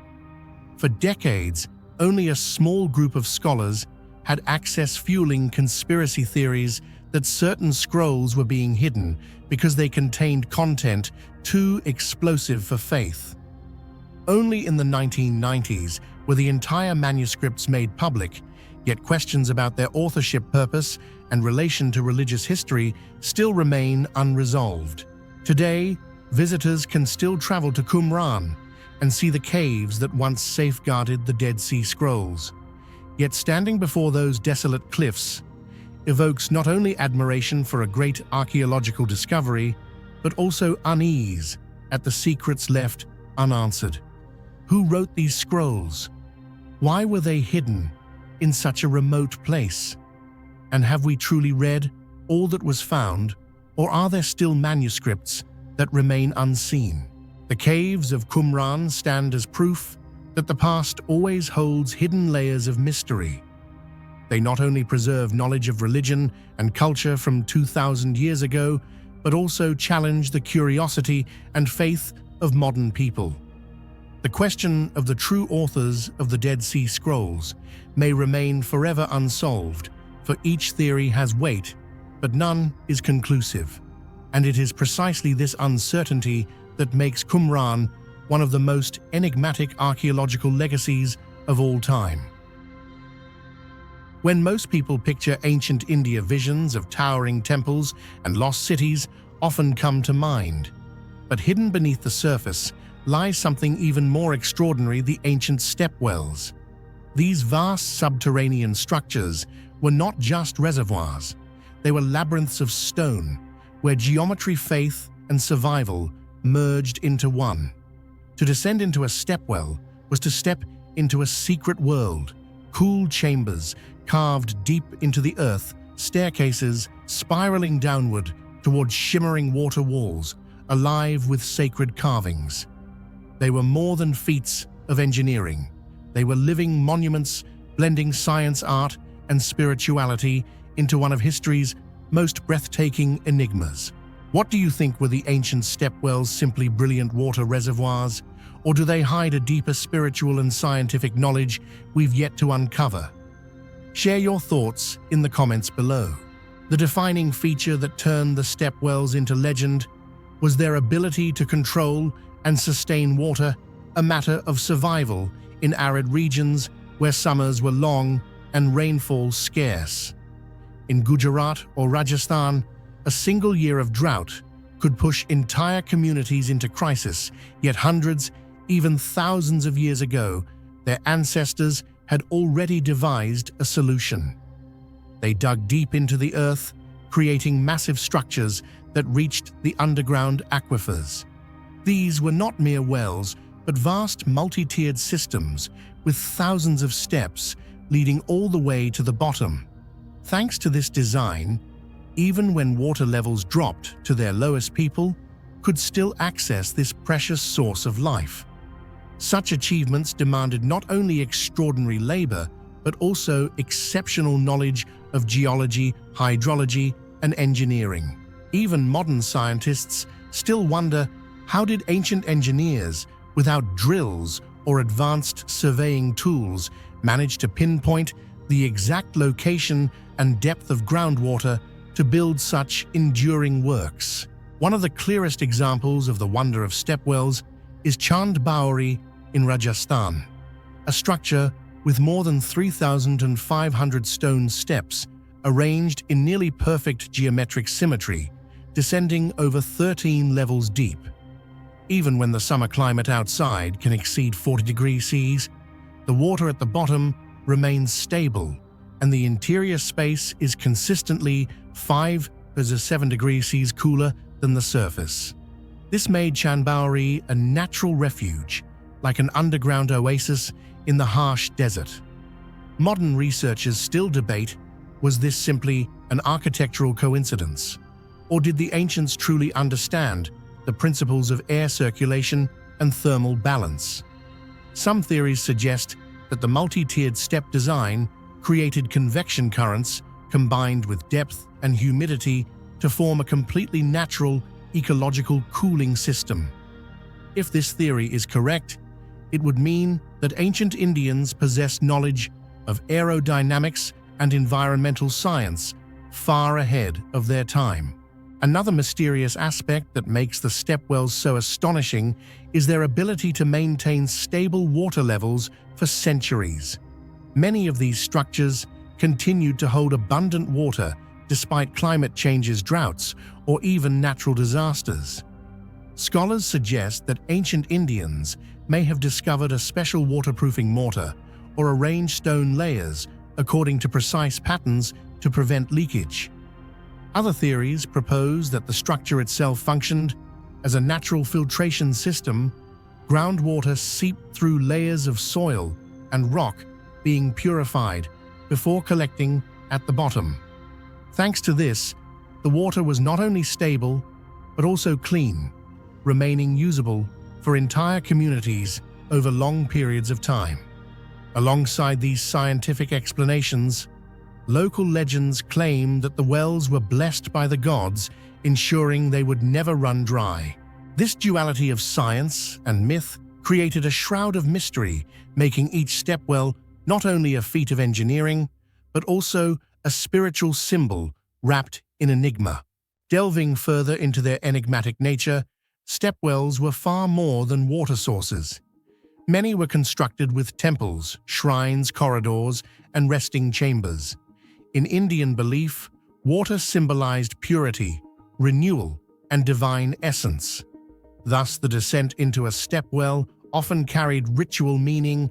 Each level represented a spiritual journey closer to the source of life. Some stepwells were commissioned by queens, both to honor deceased kings and to bestow blessings upon their people. This fusion of practicality and faith made them unique symbols in the history of architecture. Artistically, the walls and pillars of stepwells were adorned with intricate carvings depicting deities, apsara dances, lotuses, and natural motifs. Some, like Rani Ki Vav in Gujarat, are UNESCO World Heritage Sites, not only for their architectural genius, but also for their underground galleries of exquisite sculpture. When sunlight filters down the steps, these carvings seem to come alive, radiating a sense of mystery and transcendence. Here, art and engineering meet, seamlessly producing spaces that served both daily life and spiritual reverence. Yet many questions remain unanswered. Why have some stepwells dried up today, while once they brimmed with water year-round? Did underground aquifers shift, or has modern disruption destroyed the balance once so carefully maintained? Why did ancient builders devote such immense effort to these elaborate structures when a simple well could have sufficed? Could stepwells have carried deeper purposes as astronomical observatories or as communal centers for spiritual transmission? Some modern scholars believe that India's stepwells were not merely hydraulic constructions, but also carried astronomical knowledge and reflected the ancient worldview of the cosmos. The arrangement of the steps, the play of light, and the depth of the wells are thought to have been calculated in relation to seasonal cycles and the movement of the sun. Seen from above, many stepwells appear like cosmic diagrams carved in stone, suggesting they may have been built to embody the relationship between humans, nature, and the heavens. Thus, stepwells were not only reservoirs, but also stone textbooks, preserving the knowledge, faith, and spiritual aspirations of an ancient civilization. Even with modern science, we cannot fully explain how these ancient engineers ensured the durability of stepwells. Some have survived for over 1,000 years, resisting time and climate upheavals. They are proof not only of human brilliance, but also reminders that perhaps in the past, civilizations possessed a deeper and more subtle understanding of nature than we realize today. In conclusion, the ancient stepwells of India were far more than water wells. They were masterpieces blending engineering artistry and spirituality. Their most extraordinary and mysterious feature remains their water control technology, at once practical and enigmatic, still debated by scholars today. They were lifelines in times of drought, sanctuaries from searing heat, and sacred spaces tied to divine worship. Each stepwell, when gazed upon, feels like a gateway into the past, inviting us to ask, were these merely hydraulic works or timeless messages left by our ancestors about humanity's sacred bond with water, the very source of life? Among the countless treasures unearthed from China's ancient past, few shine with as much mystery and grandeur as the jade burial suits of the Han Dynasty. Imagine a garment stitched not from silk or linen, but from thousands of glowing jade plaques, each carefully cut, polished, and joined with threads of gold or silver. To the ancients, this was no mere burial shroud. It was a shield against decay, a vessel for the soul, and a proclamation that royal power could outlast even death itself. These dazzling suits remain one of archaeology's most breathtaking finds, luxurious, enigmatic, and still guarding secrets more than 2 millennia later. But what about you?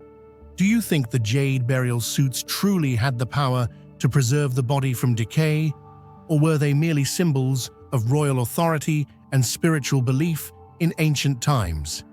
Share your thoughts in the comments below.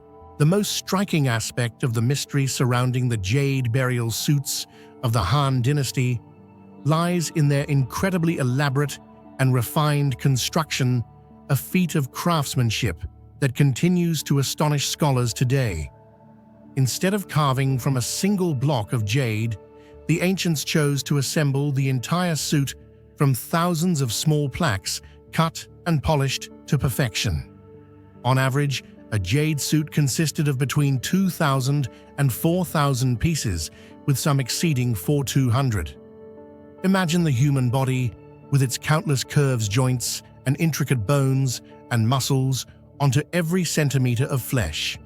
Artisans had to fit a perfectly measured plaque to form a garment that covered the body entirely. The head, face, neck, shoulders, back, chest, abdomen, arms, hands, and even each toe. When assembled, the suit appeared as a flawless layer of armor, an immortal cocoon of jade, both luxurious and enigmatic. What especially fascinates researchers is the precision of the assembly. The plaques could not be cut randomly. Each was carefully calculated in size and shape to fit seamlessly without leaving gaps. Every plaque was drilled with tiny holes to pass metal thread through, then stitched meticulously, much like sewing fabric, except here, the material was hard, unyielding jade. It must be remembered that over 2,000 years ago, there were no laser cutters, no advanced machinery, no diamond drills, only stone sand, abrasion, bronze, and iron tools. That the Han people could cut, drill, and polish jade to such a level of sophistication is considered a technical mystery that has yet to be fully explained. Beyond the artistry of assembly, the choice of thread also carried clear social hierarchy. Gold thread was reserved for emperors and empresses, symbolizing supreme power and sacred authority. Silver thread was used for princes, princesses, and other high-ranking royals. Copper or iron thread was employed for lower-ranking nobles. Thus, even the material binding the jade plaques served as a metallic marker of social status and bloodline. This was not just a detail of craftsmanship, but also a political declaration. The stratification of society and authority was preserved even beyond death. A complete jade suit could weigh dozens of kilograms and required years of labor, as well as enormous manpower from an entire team of artisans. Archaeologists estimate that producing one suit required the work of hundreds of people, miners to extract jade, workers to transport and select it, cutters and polishers to shape it, metal workers to forge gold, silver, or copper threads, and finally skilled stitchers to assemble the suit. This entire process was not merely an artistic endeavor, but truly a national project, reflecting both the organizational strength of the Han court and the extravagant luxury attainable only to those in power. Not everyone was granted this privilege. Historical records, especially the Book of the later Han, state clearly that only the imperial family and those of the highest bloodline could be buried in jade suits. Even the most powerful officials, regardless of wealth, could not purchase this honor. Thus, the jade suit was not merely a funerary item, but also a political proclamation of power.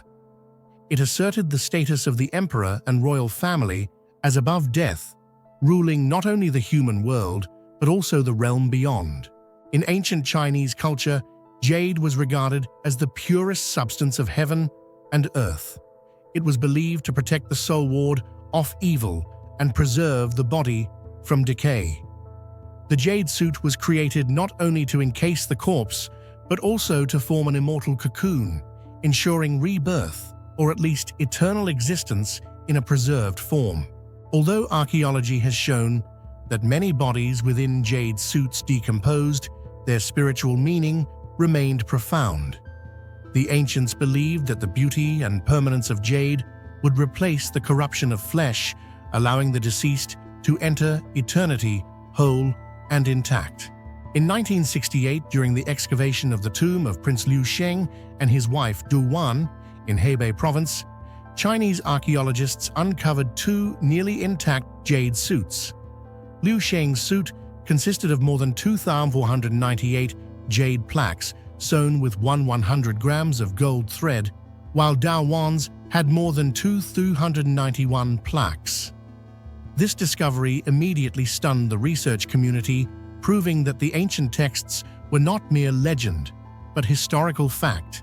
Later, other Han noble tombs revealed jade suits as well, though most were incomplete, looted, or damaged over time. Still, each new discovery shed further light on the craftsmanship and cultural meaning of these extraordinary burial garments. Although modern research has revealed much, the jade burial suits of the Han dynasty still conceal mysteries that remain unsolved. The first question is whether jade truly preserved the body as the ancients believed, or whether it was purely symbolic. Many excavated suits were found completely empty inside, with only the intact jade shell remaining, casting doubt on the idea of their anti-decay power. Furthermore, the craftsmanship itself is a major enigma. How could artisans more than 2,000 years ago, armed only with bronze or iron tools and sand abrasion techniques, cut, drill, and stitch together thousands of tiny jade plaques with such astonishing precision? Finally, the deeper political meaning cannot be ignored. Were these jade suits solely spiritual burial garments, or were they also used by the imperial court as propaganda tools, symbols of the emperor's immortality, and instruments to reinforce the unwavering loyalty of their subjects? Today, jade burial suits are not only displayed in museums as archaeological relics, but also stand as cultural symbols of an era. They remind posterity of humanity's eternal longing to overcome death, to preserve themselves through everlasting material, and of an empire's willingness to mobilize its vast resources to achieve this. The thousands of jade plaques stitched together created not just a suit, but also a story of immortality, a place where artistry, faith, authority, and mystery converged. Thus, the jade burial suits of the Han Dynasty are both an unparalleled masterpiece of craftsmanship and testimony to the religious political beliefs of the ancient Han people. Above all, they continue to leave gaps of mystery, ensuring that future generations will remain intrigued and driven to seek answers. Across Africa, great monuments rise as timeless testaments to human ingenuity. The pyramids of Egypt, the stone temples of Aksum, the ruins of Great Zimbabwe. Yet far from the tourist trails and history books, hidden in the dry lands of Eritrea, stands a fortress almost erased from memory, a Khordad fortress. It is not celebrated, it is barely documented, and yet it radiates an enigma that challenges everything we think we know about the region's past. Why was it built in such an unlikely place? Who raised its walls, and for what purpose? And above all, why was it suddenly abandoned, left in silence, as if history itself wanted to conceal its secrets? What do you think lies behind the mystery of a Khordad fortress? Was it abandoned because of war, a forgotten shift in history, or perhaps something far stranger? Share your thoughts in the comments below. I'd love to hear your theories. The first great mystery revolves around the construction date of a Khordad fortress.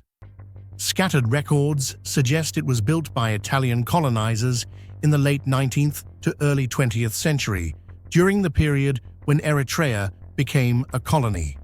However, geological and architectural surveys of the foundations reveal the opposite.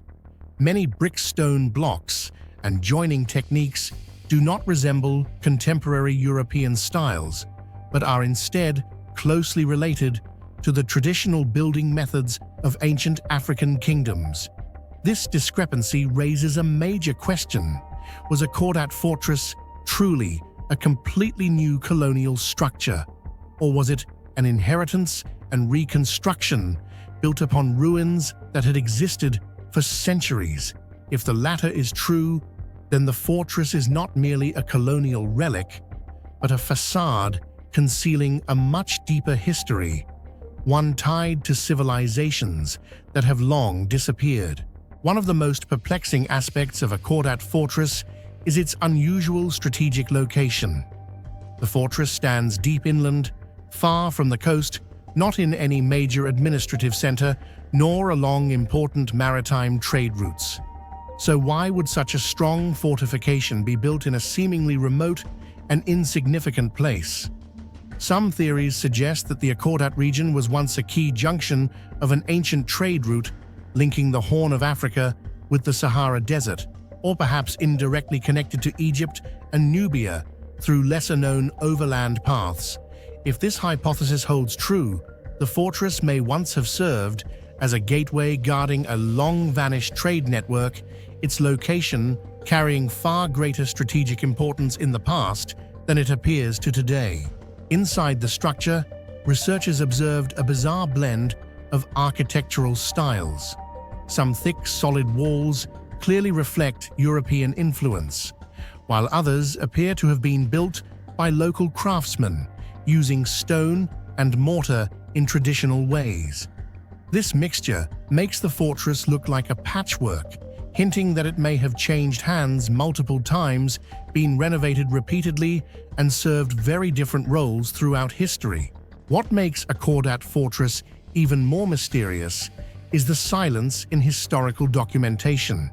If it were truly an important Italian colonial structure, it should have been thoroughly recorded in archives, which were usually detailed. Yet historians searching in Rome have found only faint passing mentions, with almost nothing about its purpose. This has led to suspicions that the fortress may have served a special sensitive function, one deliberately erased from official records. Filling in those gaps are local legends surrounding the fortress. Villagers tell that it once held important prisoners or concealed hidden treasures. Some stories even speak of underground tunnels stretching from the fortress to distant places, though no official survey has ever confirmed this. Still, these tales add a veil of mystery, making a Khordad fortress a place where myth and reality blur. The mystery that fascinates researchers the most is the unexplained abandonment of a Khordad fortress. Unlike many ancient ruins that have completely collapsed, this structure exists in a half-finished state. Some walls and chambers were built solidly, seemingly completed, while other sections remain unfinished, as if construction was suddenly halted. The entire fortress was then left to the mercy of the harsh environment, showing no signs of maintenance or reuse. What could have driven people to leave this place?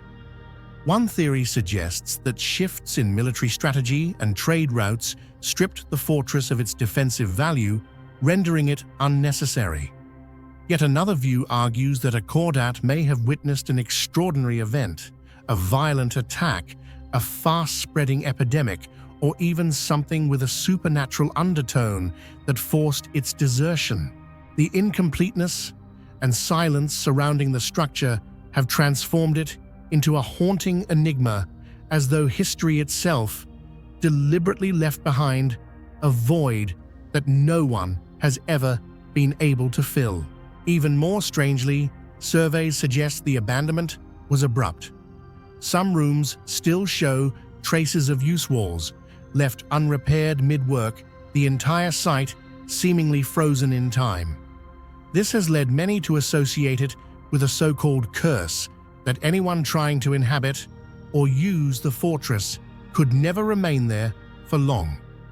Though speculative, this eerie impression only deepens its allure to explorers and mystery seekers. From an archaeological perspective, the unfinished abandonment of a Khordad fortress may reflect major historical upheavals in the region. Eritrea changed hands many times, falling under the influence of powers such as Egypt, Ethiopia, Italy, and Britain. In a context where authority shifted rapidly and frequently, a structure originally built for military or administrative purposes could lose its value within just a few decades, leading to its desertion. However, from a cultural and spiritual standpoint, the absence of human presence carries a different meaning. For many locals, the fact that the fortress was left unfinished is seen as a sign that it was never suitable for habitation, as if it harbored an unstable, unpredictable energy. This interplay between scientific reasoning and spiritual belief has deepened the mystery of a Khordad fortress, opening up questions that remain far from definitive answers. Today, a Khordad fortress still stands largely engulfed in decay. Moss covers the stone walls, desert sands creep into cracks. Occasionally, locals visit and share old stories with outsiders, but to researchers, it remains like a closed book, each brick and wall potentially holding a piece of untold history. Perhaps what makes a Khordad fortress truly remarkable is not merely its form or age, but its unfinished, half-real, half-unreal aura. It is as though history forgot it or intentionally concealed it. Until thorough excavations are carried out, the secret of its abandonment will remain in the shadows, a question hanging in the air, challenging both time and human curiosity. The Tunguska event of 1908 was not only one of the most massive explosions ever recorded in modern history, but also one of the greatest mysteries that science has yet to fully explain. On the morning of June 30th, 1908, the quiet Siberian sky was suddenly torn apart by a colossal streak of light. A blazing fireball, brighter than the sun, raced across the heavens, leaving behind a glowing trail stretching hundreds of kilometers. In just moments, a terrifying explosion occurred with the power of 10 to 15 megatons of TNT, enough to wipe out a modern city. The blast flattened more than 80 million trees across 2,000 square kilometers, their trunks scorched and felled like matchsticks, radiating outward from the epicenter.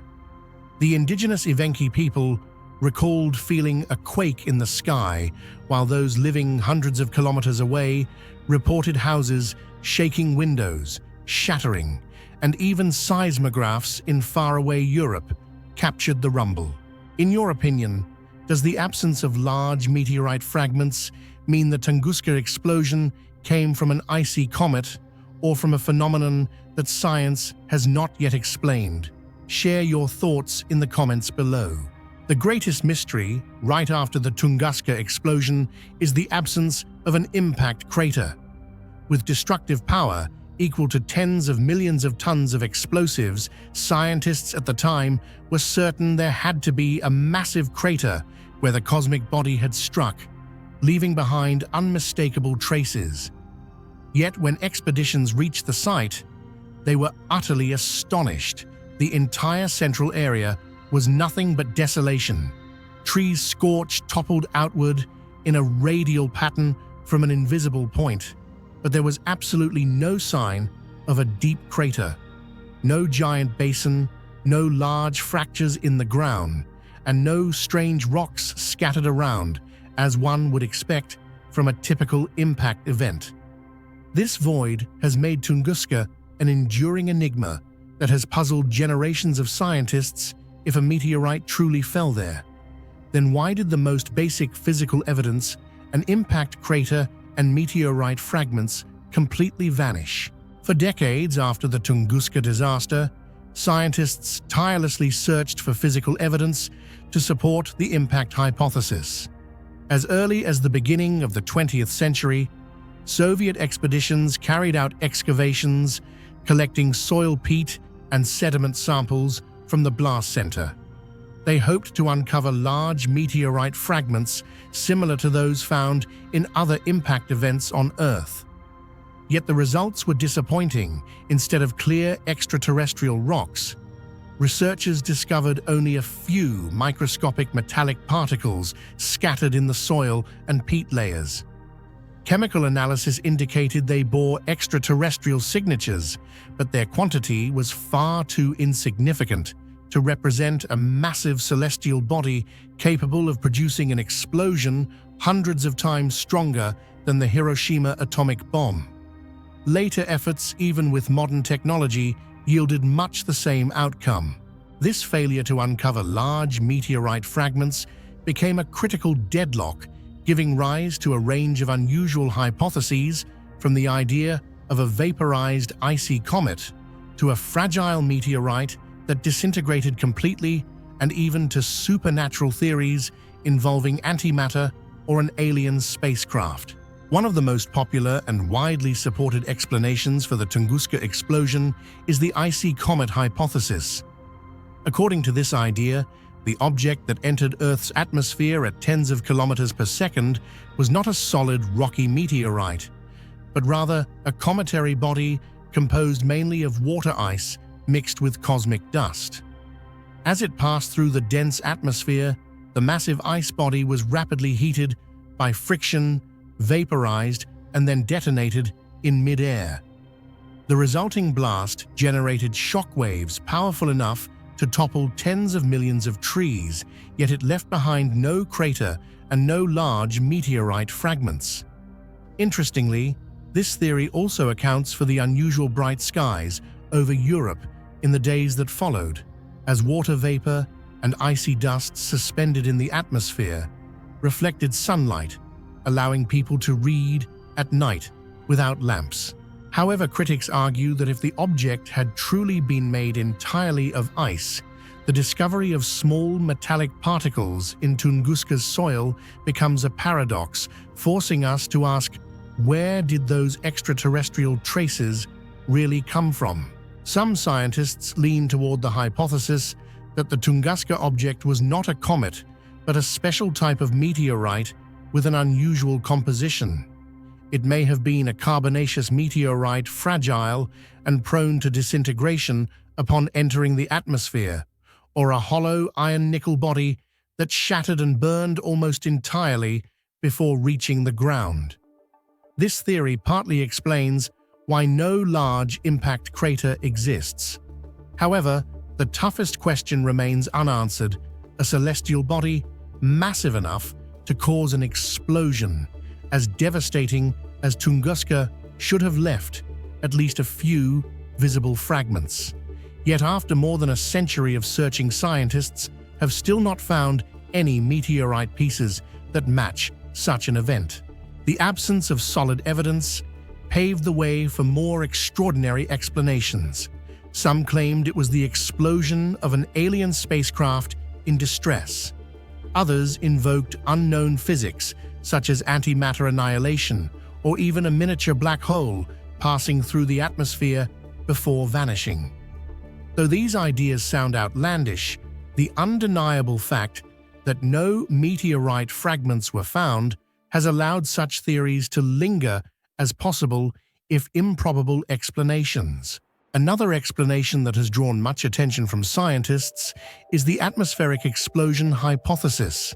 Instead of striking the ground directly, the object is believed to have detonated at an altitude of 5 to 10 kilometers. Computer simulations suggest that a stony meteorite with a diameter of about 50–80 meters exploding mid-air could indeed generate shock waves powerful enough to flatten thousands of square kilometers of taiga forest without leaving behind an impact crater. This theory reasonably accounts for the radial pattern of fallen trees, as well as the level of devastation recorded at the site. However, the difficult problem remains. Even if it exploded in the atmosphere, the object should still have left behind a considerable amount of debris raining down to Earth. In reality, what has been found at Tunguska amounts to only a few microscopic metallic particles, far too meager to confirm an extraterrestrial origin, leaving this hypothesis with many unanswered questions. More than 100 years later, Tunguska remains an unsolved riddle.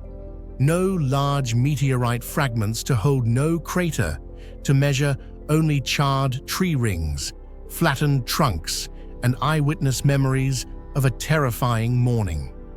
The absence of physical proof has placed Tunguska at the boundary between science and mystery, where all theories remain possible, yet none are fully convincing. Today, armed with modern technology, scientists continue to analyze soil and tree samples from the region, searching for chemical signatures, while satellites map the terrain in detail. Yet the deeper they probe, the clearer it becomes that the greatest mystery of Tunguska is not the explosion itself, but the total silence of missing meteorite fragments, evidence once assumed to be obvious in any cosmic impact. And it is precisely this silence that has made Tunguska one of humanity's most enduring and profound enigmas. For thousands of years, whispers of a golden chest have echoed through history, a chest said to hold the very voice of God. Known as the Ark of the Covenant, it is not just an artifact, but a riddle wrapped in faith legend and fear. The Bible describes it as a wooden chest plated with gold, crowned with the mercy seat, where two golden cherubim stretch their wings in eternal vigil. Inside, it is said to contain the 2 stone tablets of the 10 Commandments' divine laws delivered to Moses on Mount Sinai. To the ancient Israelites, the Ark was more than sacred. It was the living throne of God on earth, radiating a power so profound that even to look upon it without permission meant death. If the Ark of the Covenant were discovered today, do you think it would reshape religion, history, or even science? Leave your thoughts in the comments below. The supernatural power of the Ark of the Covenant has always been a source of both awe and fear for humanity. In many biblical accounts, the Ark is described as an object infused with divine energy, capable of instantly killing anyone who touched it without permission, whether enemy or even an Israelite. During marches and battles, the Ark was often carried at the front of the army, and its presence was believed to spread chaos and terror among opposing forces, granting the Israelites victory. These descriptions have inspired modern theories. Could the Ark have been more than a religious symbol, perhaps containing some form of ancient technology? Some researchers suggest that the Ark might have emitted powerful electromagnetic radiation or stored electricity like a primitive energy generator strong enough to cause instant death to anyone who made direct contact. Thus, the Ark stands at the center of an enduring debate. Was it truly the throne of God, or evidence of a science far beyond the grasp of the ancient world? What makes the Ark of the Covenant an eternal mystery is not only its origin or power, but especially its sudden disappearance without a trace. Historical records state that the Ark was once kept in Solomon's Temple in Jerusalem, a magnificent construction built in the 10th century BCE. The Ark was placed in the most sacred chamber called the Holy of Holies, and only the high priest was allowed to enter it once a year on the Day of Atonement. This made the Ark an object wrapped in reverence and awe. But in 587 BCE, tragedy struck. The Babylonian Empire under King Nebuchadnezzar II invaded and destroyed Jerusalem. Solomon's temple was burned, and all the treasures inside were looted or destroyed. From that moment on, the Ark of the Covenant vanished completely from history. There are no clear records of it being captured, hidden, or destroyed. Even the Bible offers no description of its final fate. It simply disappeared.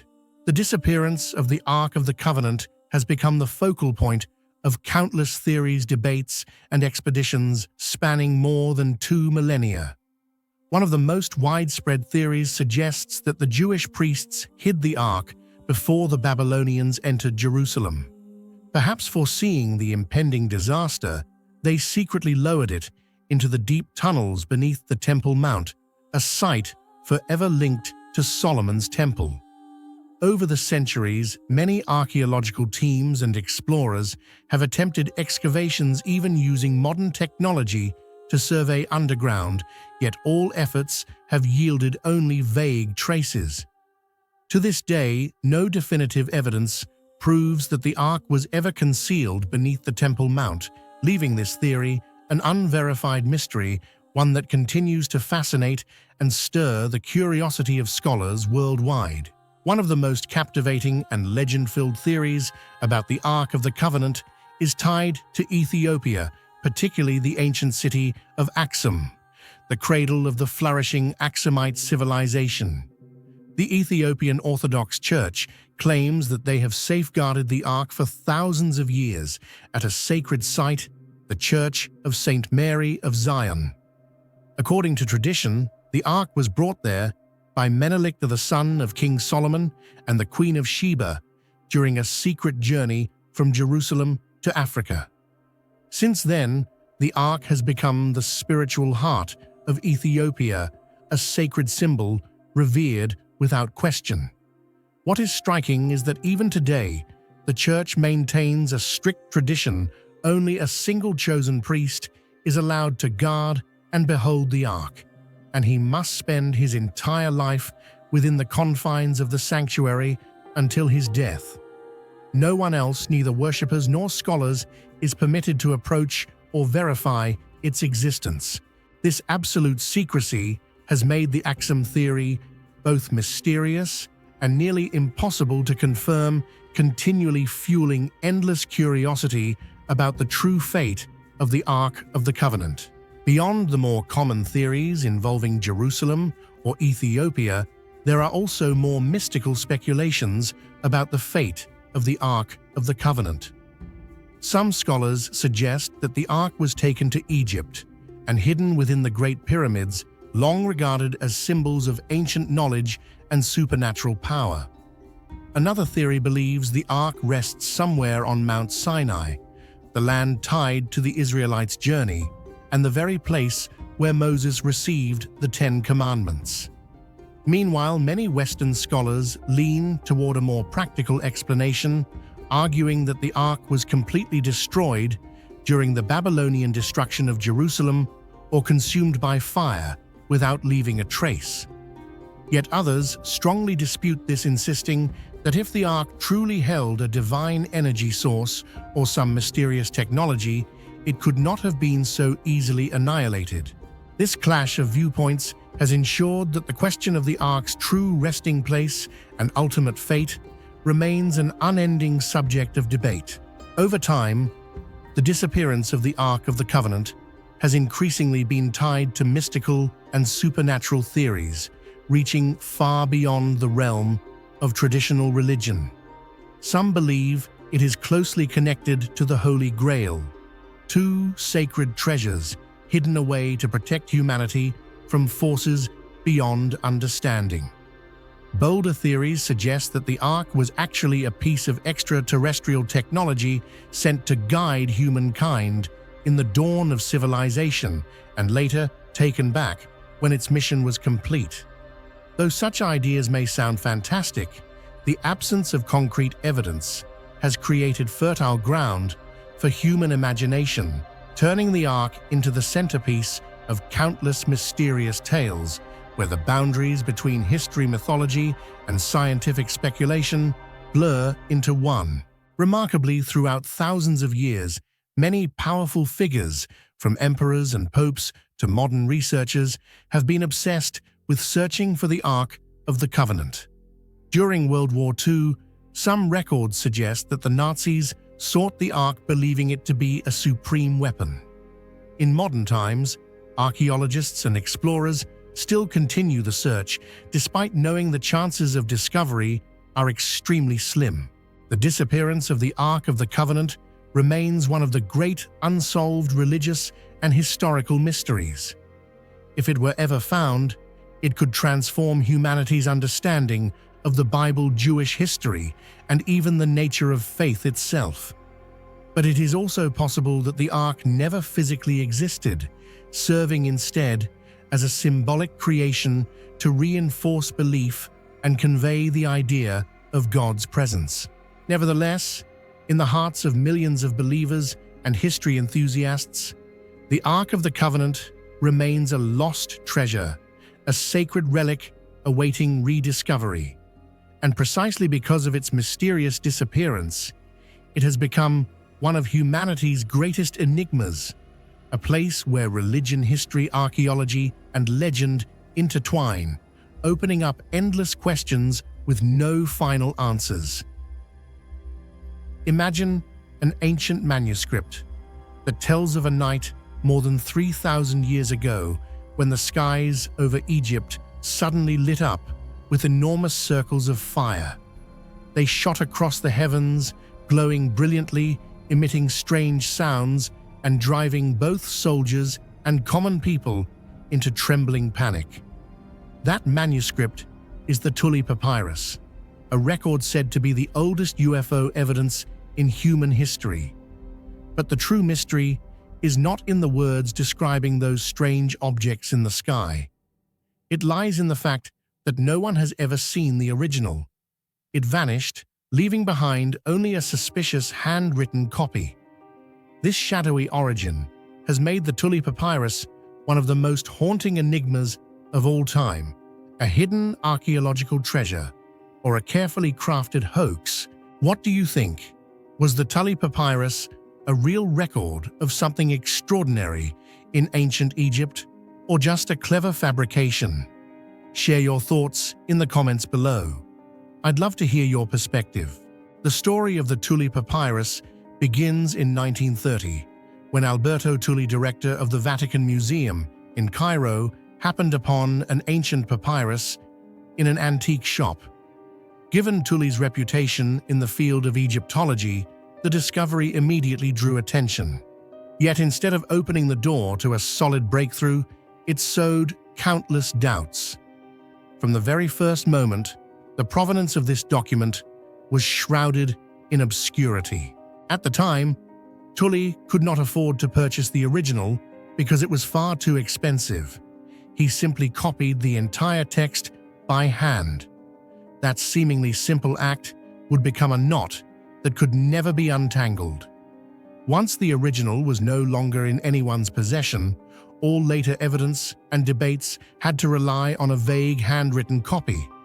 And from there, the great question arose: if all we have is a scholar's handwriting, how can we be sure he didn't omit details, misinterpret passages, or even unintentionally add something that wasn't there? After Tully's death, this copy was passed on to other scholars. They translated it into Italian and then into English, and from there, the shocking details about circles of fire in the Egyptian sky entered public discussion. But the crucial point remains: none of them ever saw the original. Everything was based solely on Tully's handwritten copy. As time passed, the absence of the real papyrus deepened the divide among scholars. Some believed the Vatican might be keeping it hidden in secret archives, while others suspected the entire tale was merely a legend exaggerated beyond recognition. The involvement of the word Vatican only added more mystery to the story. The Vatican is renowned for its vast and highly restricted archives, repositories of many historical documents never accessible to the public. For this reason, many theories suggest that the Tully Papyrus has been deliberately concealed because if released, it could undermine our understanding of human history and the role of religion. However, just like the missing papyrus itself, no concrete evidence has ever confirmed this claim. In the study of archaeology and history, scholars often say that provenance matters more than content. A genuine text from 3,000 years ago would hold irreplaceable value, but a handwritten copy, even if penned by a respected scholar, can never serve as absolute proof. The Tully Papyrus is therefore trapped in a world of speculation. It might be an invaluable archaeological treasure, or it might simply be the product of imagination or misinterpretation. And it is precisely this shadowy origin that has made it one of the most haunting enigmas of the ancient world. According to translations based on Alberto Tully's handwritten copy, this papyrus is believed to date back to the reign of Pharaoh Thutmose III in the 15th century BCE. It records a mysterious phenomenon that still stirs debate among scholars today. Suddenly, enormous circles of fire appeared in the Egyptian sky, glowing brilliantly like small suns, moving in orderly formations, emitting strange sounds, and even at times descending close to the ground while releasing an inexplicable fragrance. The account describes how the people were terrified, soldiers trembled, and even the pharaoh himself witnessed the event. If this document is genuine, it could represent the earliest recorded account of UFOs in human history, predating the Greek and Roman eras by millennia. For this reason, the Tully Papyrus has become evidence that UFO researchers and proponents of the ancient aliens theory regard as a crucial piece in proving that ancient humans may have once confronted beings or technologies far beyond their understanding. Although the Tule Papyrus presents details that can send shivers down the spine, mainstream academia always raises a core question: can we trust a document whose original has never surfaced? Archaeologists and historians argue that the circles of fire may have been nothing more than primitive observations of natural phenomena such as shooting stars, meteor showers, or a comet streaking across the sky. Some go further, suggesting it could be a forgery or a misinterpretation of an unrelated ancient text.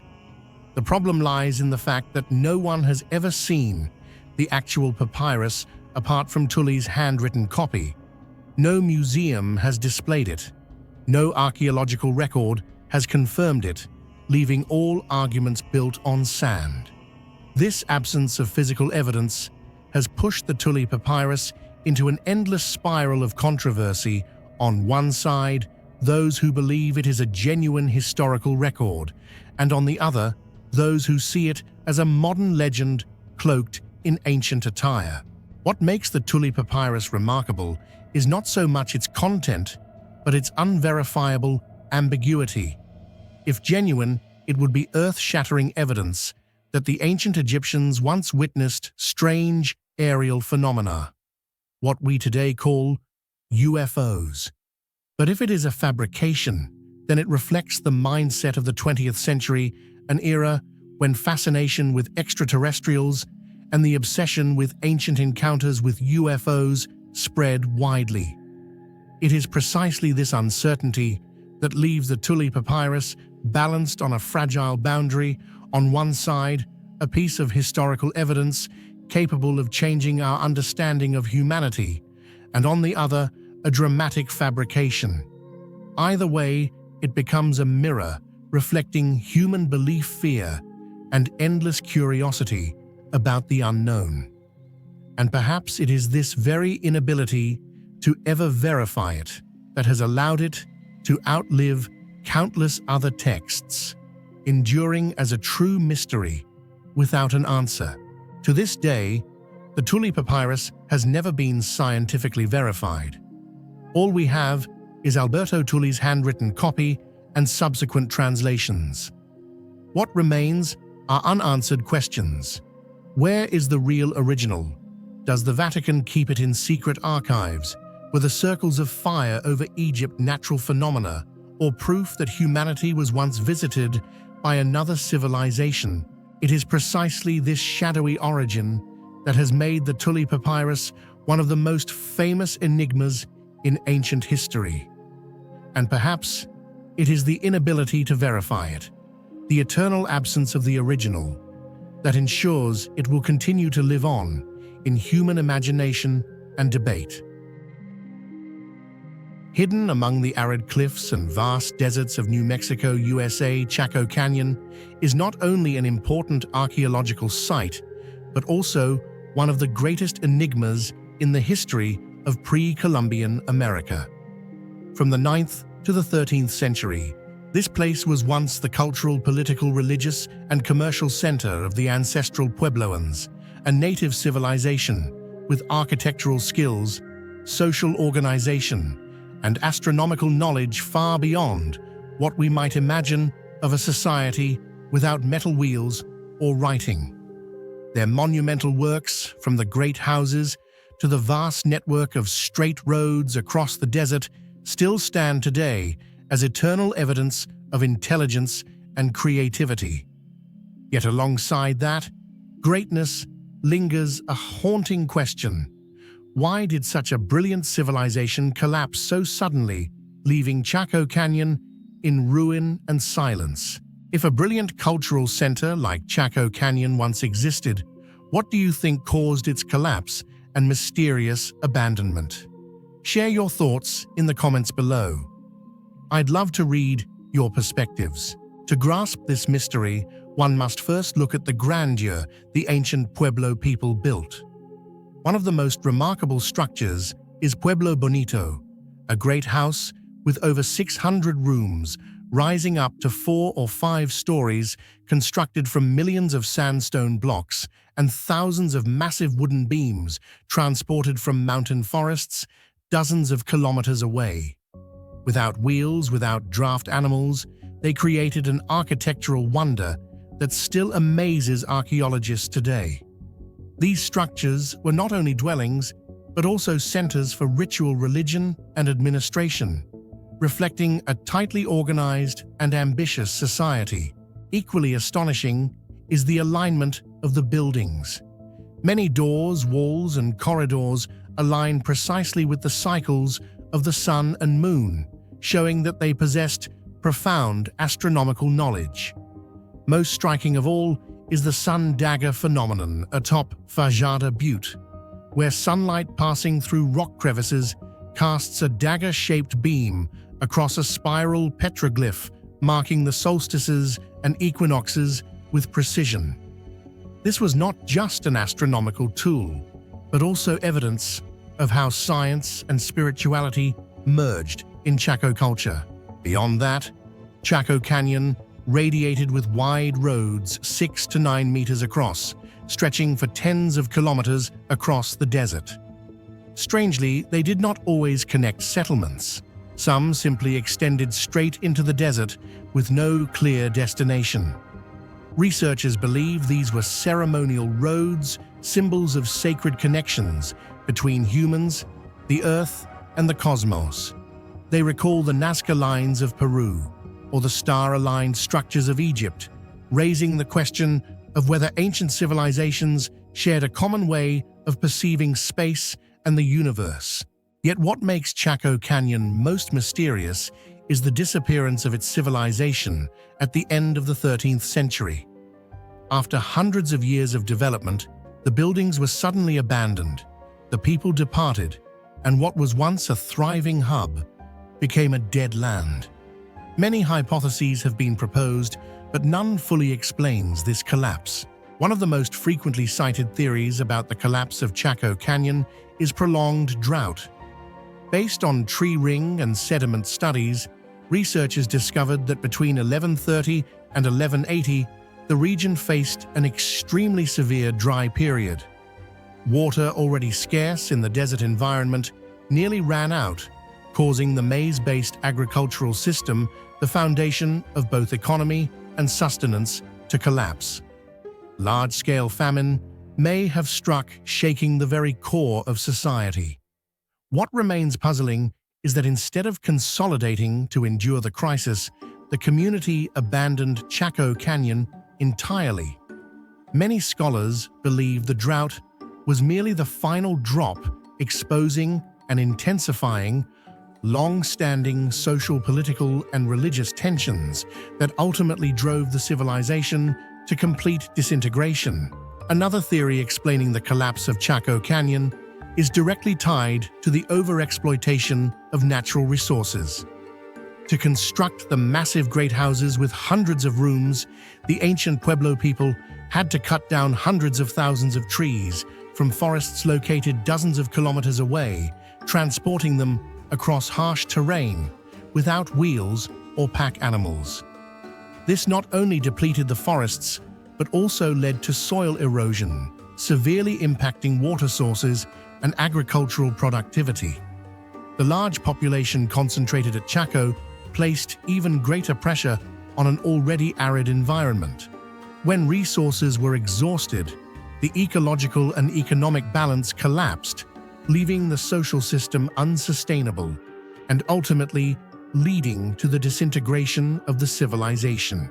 Some scholars emphasize internal conflict and the interplay of politics and religion. The unusually large Kiva's circular ritual chambers suggest the site was not only an economic hub, but also a religious one. When spiritual leaders could no longer maintain authority, especially amid drought, crop failure, and disasters, faith in the system could have crumbled, sparking unrest and fragmentation. Archaeological evidence shows that some buildings were deliberately destroyed, possibly signs of uprisings against the Chaco elite. Another possibility links Chaco's disappearance to ritual migration. Modern Pueblo people recount traditions in which their ancestors migrated under divine command, leaving behind places that had lost sacred balance to to seek a new center of the world. If Chaco Canyon is viewed as one such sacred center, its abandonment may not have been collapse, but rather the continuation of a spiritual journey. What makes the story even more enigmatic is that after leaving Chaco, the Pueblo people left behind no written records or clear symbols explaining why.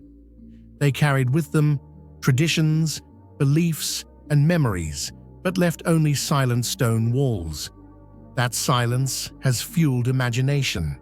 Perhaps they foresaw a devastating natural event, or were caught in conflicts beyond our present understanding. Today, scientists continue to excavate, analyze, and employ advanced technologies from satellite imagery to ancient climate modeling in search of clues. Yet the deeper they dig, the more Chaco Canyon raises questions rather than answers. Could its collapse be a universal lesson about civilizations that at their peak of greatness, they are already poised on the edge of decline? Chaco Canyon, therefore, is not just an archaeological site, but also a reminder. It tells us that prosperity is never eternal, that humanity, no matter how great, remains bound to nature's social balance and belief. Its inexplicable fall has made it one of the greatest mysteries of North American history, a mystery that captivates scientists and the public alike, and one that may forever remain without a final answer. When speaking of ancient civilizations that once thrived on Earth, most people immediately think of Egypt with its great pyramids, Mesopotamia with the first writing system, or Greece with philosophy and art. Yet hidden deep in the lands that today belong to Pakistan and northwestern India, there was once a civilization, just as brilliant, the Harappan civilization, also known as the Indus Valley Civilization. Emerging around 3300 BCE, reaching its peak between 2600–1900 BCE, and gradually declining by 1300 BCE, Harappa left behind an unforgettable legacy of meticulously planned cities, advanced technologies, and countless enigmas still without clear answers. Among these mysteries, the greatest question remains: why did one of humanity's most prosperous civilizations vanish almost without a trace? What do you think truly caused the mysterious decline of the Harappan civilization? Was it climate change, shifting rivers, foreign invasions, or something we still haven't discovered? Share your thoughts in the comments below. I'd love to hear your perspective. Archaeology reveals that the Harappans built some of the most carefully planned urban centers of the ancient world. Mohenjo-Daro and Harappa, their two largest cities, had streets laid out in a grid-like pattern, residential areas divided into separate quarters, many houses with private wells and even bathrooms. Most astonishing of all, their underground sewage and drainage systems continue to amaze scientists, showing a level of engineering far ahead of many contemporaneous civilizations. This development proves that Harappa was far from primitive. On the contrary, it had reached a high level of urbanization. Their economy relied on agriculture, craftsmanship, and long-distance trade with regions such as Mesopotamia and possibly Egypt. Harappan seals found in foreign archaeological sites serve as evidence of a vast commercial network. The Harappans left behind thousands of small steatite seals carved with mysterious symbols, alongside images of animals such as buffalo elephants, rhinoceroses, or strange figures whose meanings remain unclear. Many scholars believe this was indeed a writing system, yet no one has been able to decipher it successfully. Strikingly, there are no long texts, no chronicles, and no records directly describing their society. Everything we know comes only from archaeology, from bricks, pottery, and engraved seals. This silence makes Harappa not only obscure, but even more enigmatic. For without their own voice, any explanation for the disappearance of this civilization remains a collection of scattered hypotheses. Around 1900 BCE, the Harappan civilization once flourishing with some of the most well-planned cities of the ancient world, began entering an inexplicable decline. The once crowded urban centers grew sparse. The drainage systems that had long functioned smoothly were left unattended, and public works such as the Great Bath or communal wells slowly fell into ruin. Since then, scholars have tried to propose explanations for this strange disappearance, but all remain fragmented theories insufficient to form a complete picture. One of the most widely accepted ideas relates to climate change and the shifting of major rivers. The Harappan heartland depended on the Indus and the Ghaggar-Hakra rivers, the latter believed to correspond to the legendary Saraswati River mentioned in the Vedas. Geological research indicates that by the late 2nd millennium BCE, many river branches either dried up or changed course, drastically reducing water availability for irrigation. Agriculture, the foundation of Harappan economy and livelihood, collapsed, dragging society into disintegration. With once fertile land, no longer productive people were forced to migrate, abandoning the once prosperous cities. At the same time, climatic evidence from ice cores, tree rings, and sediments shows that between 2200 and 1900 BCE, the world experienced a prolonged drought cycle. This disaster affected other great civilizations such as Egypt and Mesopotamia, and Harappa was almost certainly no exception. With repeated crop failures and drastically reduced food output, society could no longer sustain its large population. Prolonged food shortages likely fueled internal conflicts, pushing people into hardship and further weakening the cities. Beyond natural factors, a once popular 20th century theory pointed to invasions by nomadic Aryans from the north. Some scholars suggested that Aryan migrants swept into the Indus Valley, conquering and destroying Harappa, an event possibly reflected in Vedic texts. However, modern archaeology has found no evidence of large-scale warfare or widespread destruction. No city shows signs of mass burning or catastrophic devastation. For this reason, the invasion theory is far less accepted today. Another explanation delves into internal pressures and epidemic disease. As cities grew denser, population pressure increased, while sanitation systems deteriorated due to lack of maintenance. This could have created conditions for diseases to spread, reducing population and undermining social stability. Combined with economic stress from failing agriculture and declining trade, epidemics may have delivered the final blow, driving inhabitants away from their cities. What stands out is that no single theory can fully explain the disappearance of Harappa. Most likely their decline was the combined result of many factors: harsh climate shifts, drying rivers, agricultural collapse, compounded by population pressures, disease, and social upheaval. This very complexity makes the question, why did Harappa vanish, one of humanity's greatest historical mysteries, where each theory is just a fragment of the puzzle, but the complete picture still lies hidden behind the veil of time. Today, Harappa and Mohenjo-Daro are ruins, yet standing among them, one can still imagine the vibrancy of the civilization that once thrived there. Brick walls, public baths, and small seals carved with figures of buffalo, elephants, and rhinoceroses all testify to a sophisticated, complex society. Though it vanished, Harappa was not entirely forgotten. Many cultural and genetic elements may have blended into later Indian communities. Some scholars argue that Harappa represents the deep-rooted foundation of the Indian subcontinent's culture. What makes Harappa truly mysterious is not only the marvelous cities it built, but also the quiet way it faded from history.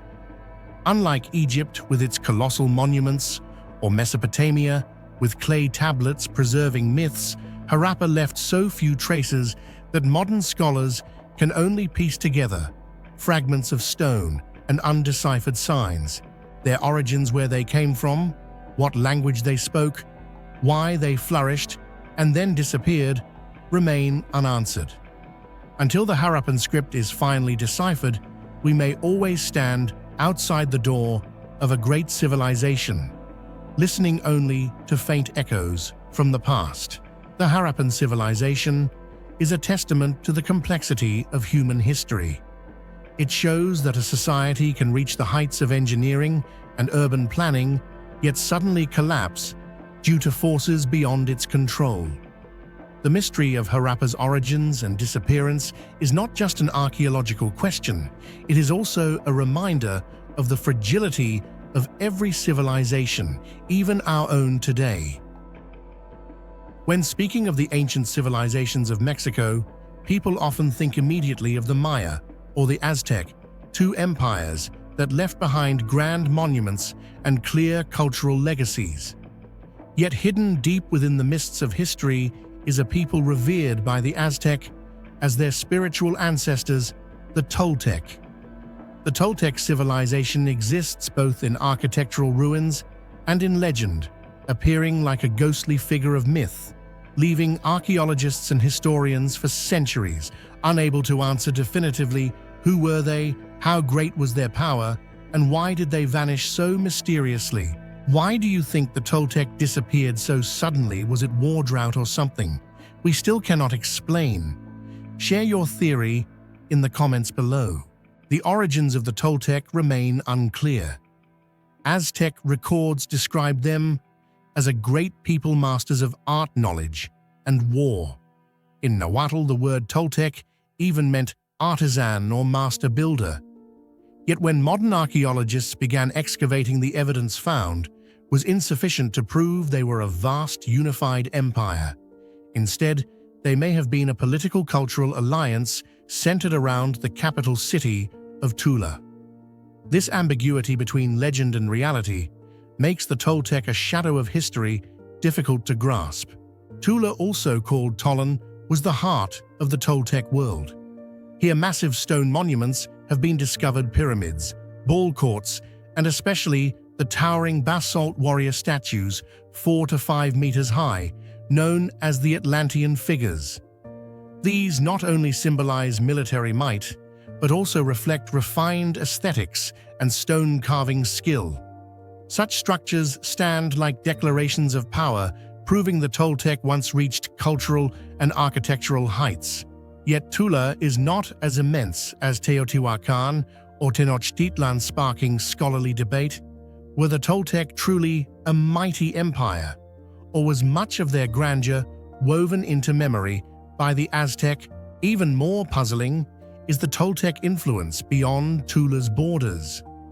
At Chichen Itza, a major Maya center on the Yucatan Peninsula, researchers found architecture and carvings in Toltec-style Chacmul statues, warrior imagery, and similar motifs. This raises the question, did the Toltec actually extend their power into Maya lands, or was it simply cultural exchange through trade and religion? Whatever the case, their presence was strong enough to leave a lasting imprint on Mesoamerican heritage. One of the most famous legends tied to the Toltec is Quetzalcoatl, the feathered serpent deity, also said to have been a priest-king. Quetzalcoatl represented knowledge, art, and morality. Legend tells that he abandoned Tolan, disappeared to the east, and promised to return. This belief deeply influenced the Aztecs centuries later, even contributing to their confusion when the Spanish first arrived in the New World. Quetzalcoatl embodies the blend of real and mythical history and legend, an essential part of the Toltec mystery. Yet the greatest mystery of the Toltec lies not in what they built, but in how they vanished. Around the 12th century, the Toltec weakened and then disappeared from history in ways that remain unexplained. No direct record describes their fall. What remains are the abandoned ruins of Tula and fragments of legend. One of the most striking theories about the fall of the Toltec centers on warfare. Archaeological evidence shows that Tula was once consumed by massive fires, suggesting a violent attack or bloody internal conflict. It is possible that the Toltec were overthrown by neighboring tribes rising in rebellion, or that palace intrigues and struggles for power plunged their society into chaos. Yet the mystery remains: who could have been powerful enough to bring down a civilization the Aztec themselves revered as their spiritual ancestors? Another frequently mentioned theory is directly tied to climate change. During the 11th and 12th centuries, central Mexico may have endured prolonged and severe droughts, drying up water sources and devastating crops. In a society heavily dependent on agriculture, the loss of food supplies meant famine, disease, and widespread unrest. Many communities were forced to migrate, leaving Tula, once a bustling center, gradually depopulated. However, the climate evidence remains fragmentary and not strong enough to confirm this as the sole cause of the Toltec collapse. Some scholars emphasize religion and politics. The Toltec were tied to Quetzalcoatl, a god of peace, in contrast to bloodthirsty war deities. As beliefs shifted and power fell into the hands of factions favoring violent sacrifice, Toltec society may have plunged into crisis of faith, weakening from within. Religion, once the glue of unity, could have become a double-edged sword, pushing the civilization toward conflict and dissolution. What deepens the mystery of their downfall is that, unlike many other civilizations, the Toltec left no detailed written records. All that remains are Aztec retellings and scattered archaeological fragments. This lack of evidence leaves the Toltec as a blank space in history, one reconstructed only through speculation, hypothesis, and incomplete clues. The disappearance of the Toltec recalls other civilizations worldwide: the decline of Harappa in India, the fall of the classic Maya, or the collapse of Easter Island. All share the same feature: falling into historical obscurity with insufficient archaeological clarity. But the Toltec are unique in that Aztec myth, layered over their history, blurring the line between fact and legend. Today, visitors walking through Tula can still see the Atlantean statues, standing tall as if guarding a city lost to silence. They are living proof that the Toltec once existed, with power and skill unmatched. Yet they also raise the lingering question of disappearance. What truly happened? Was it war, drought, or a political religious upheaval that doomed their society? The shadow of the Toltec is more than a tale of the past. It is a metaphor for the fragility of all civilizations.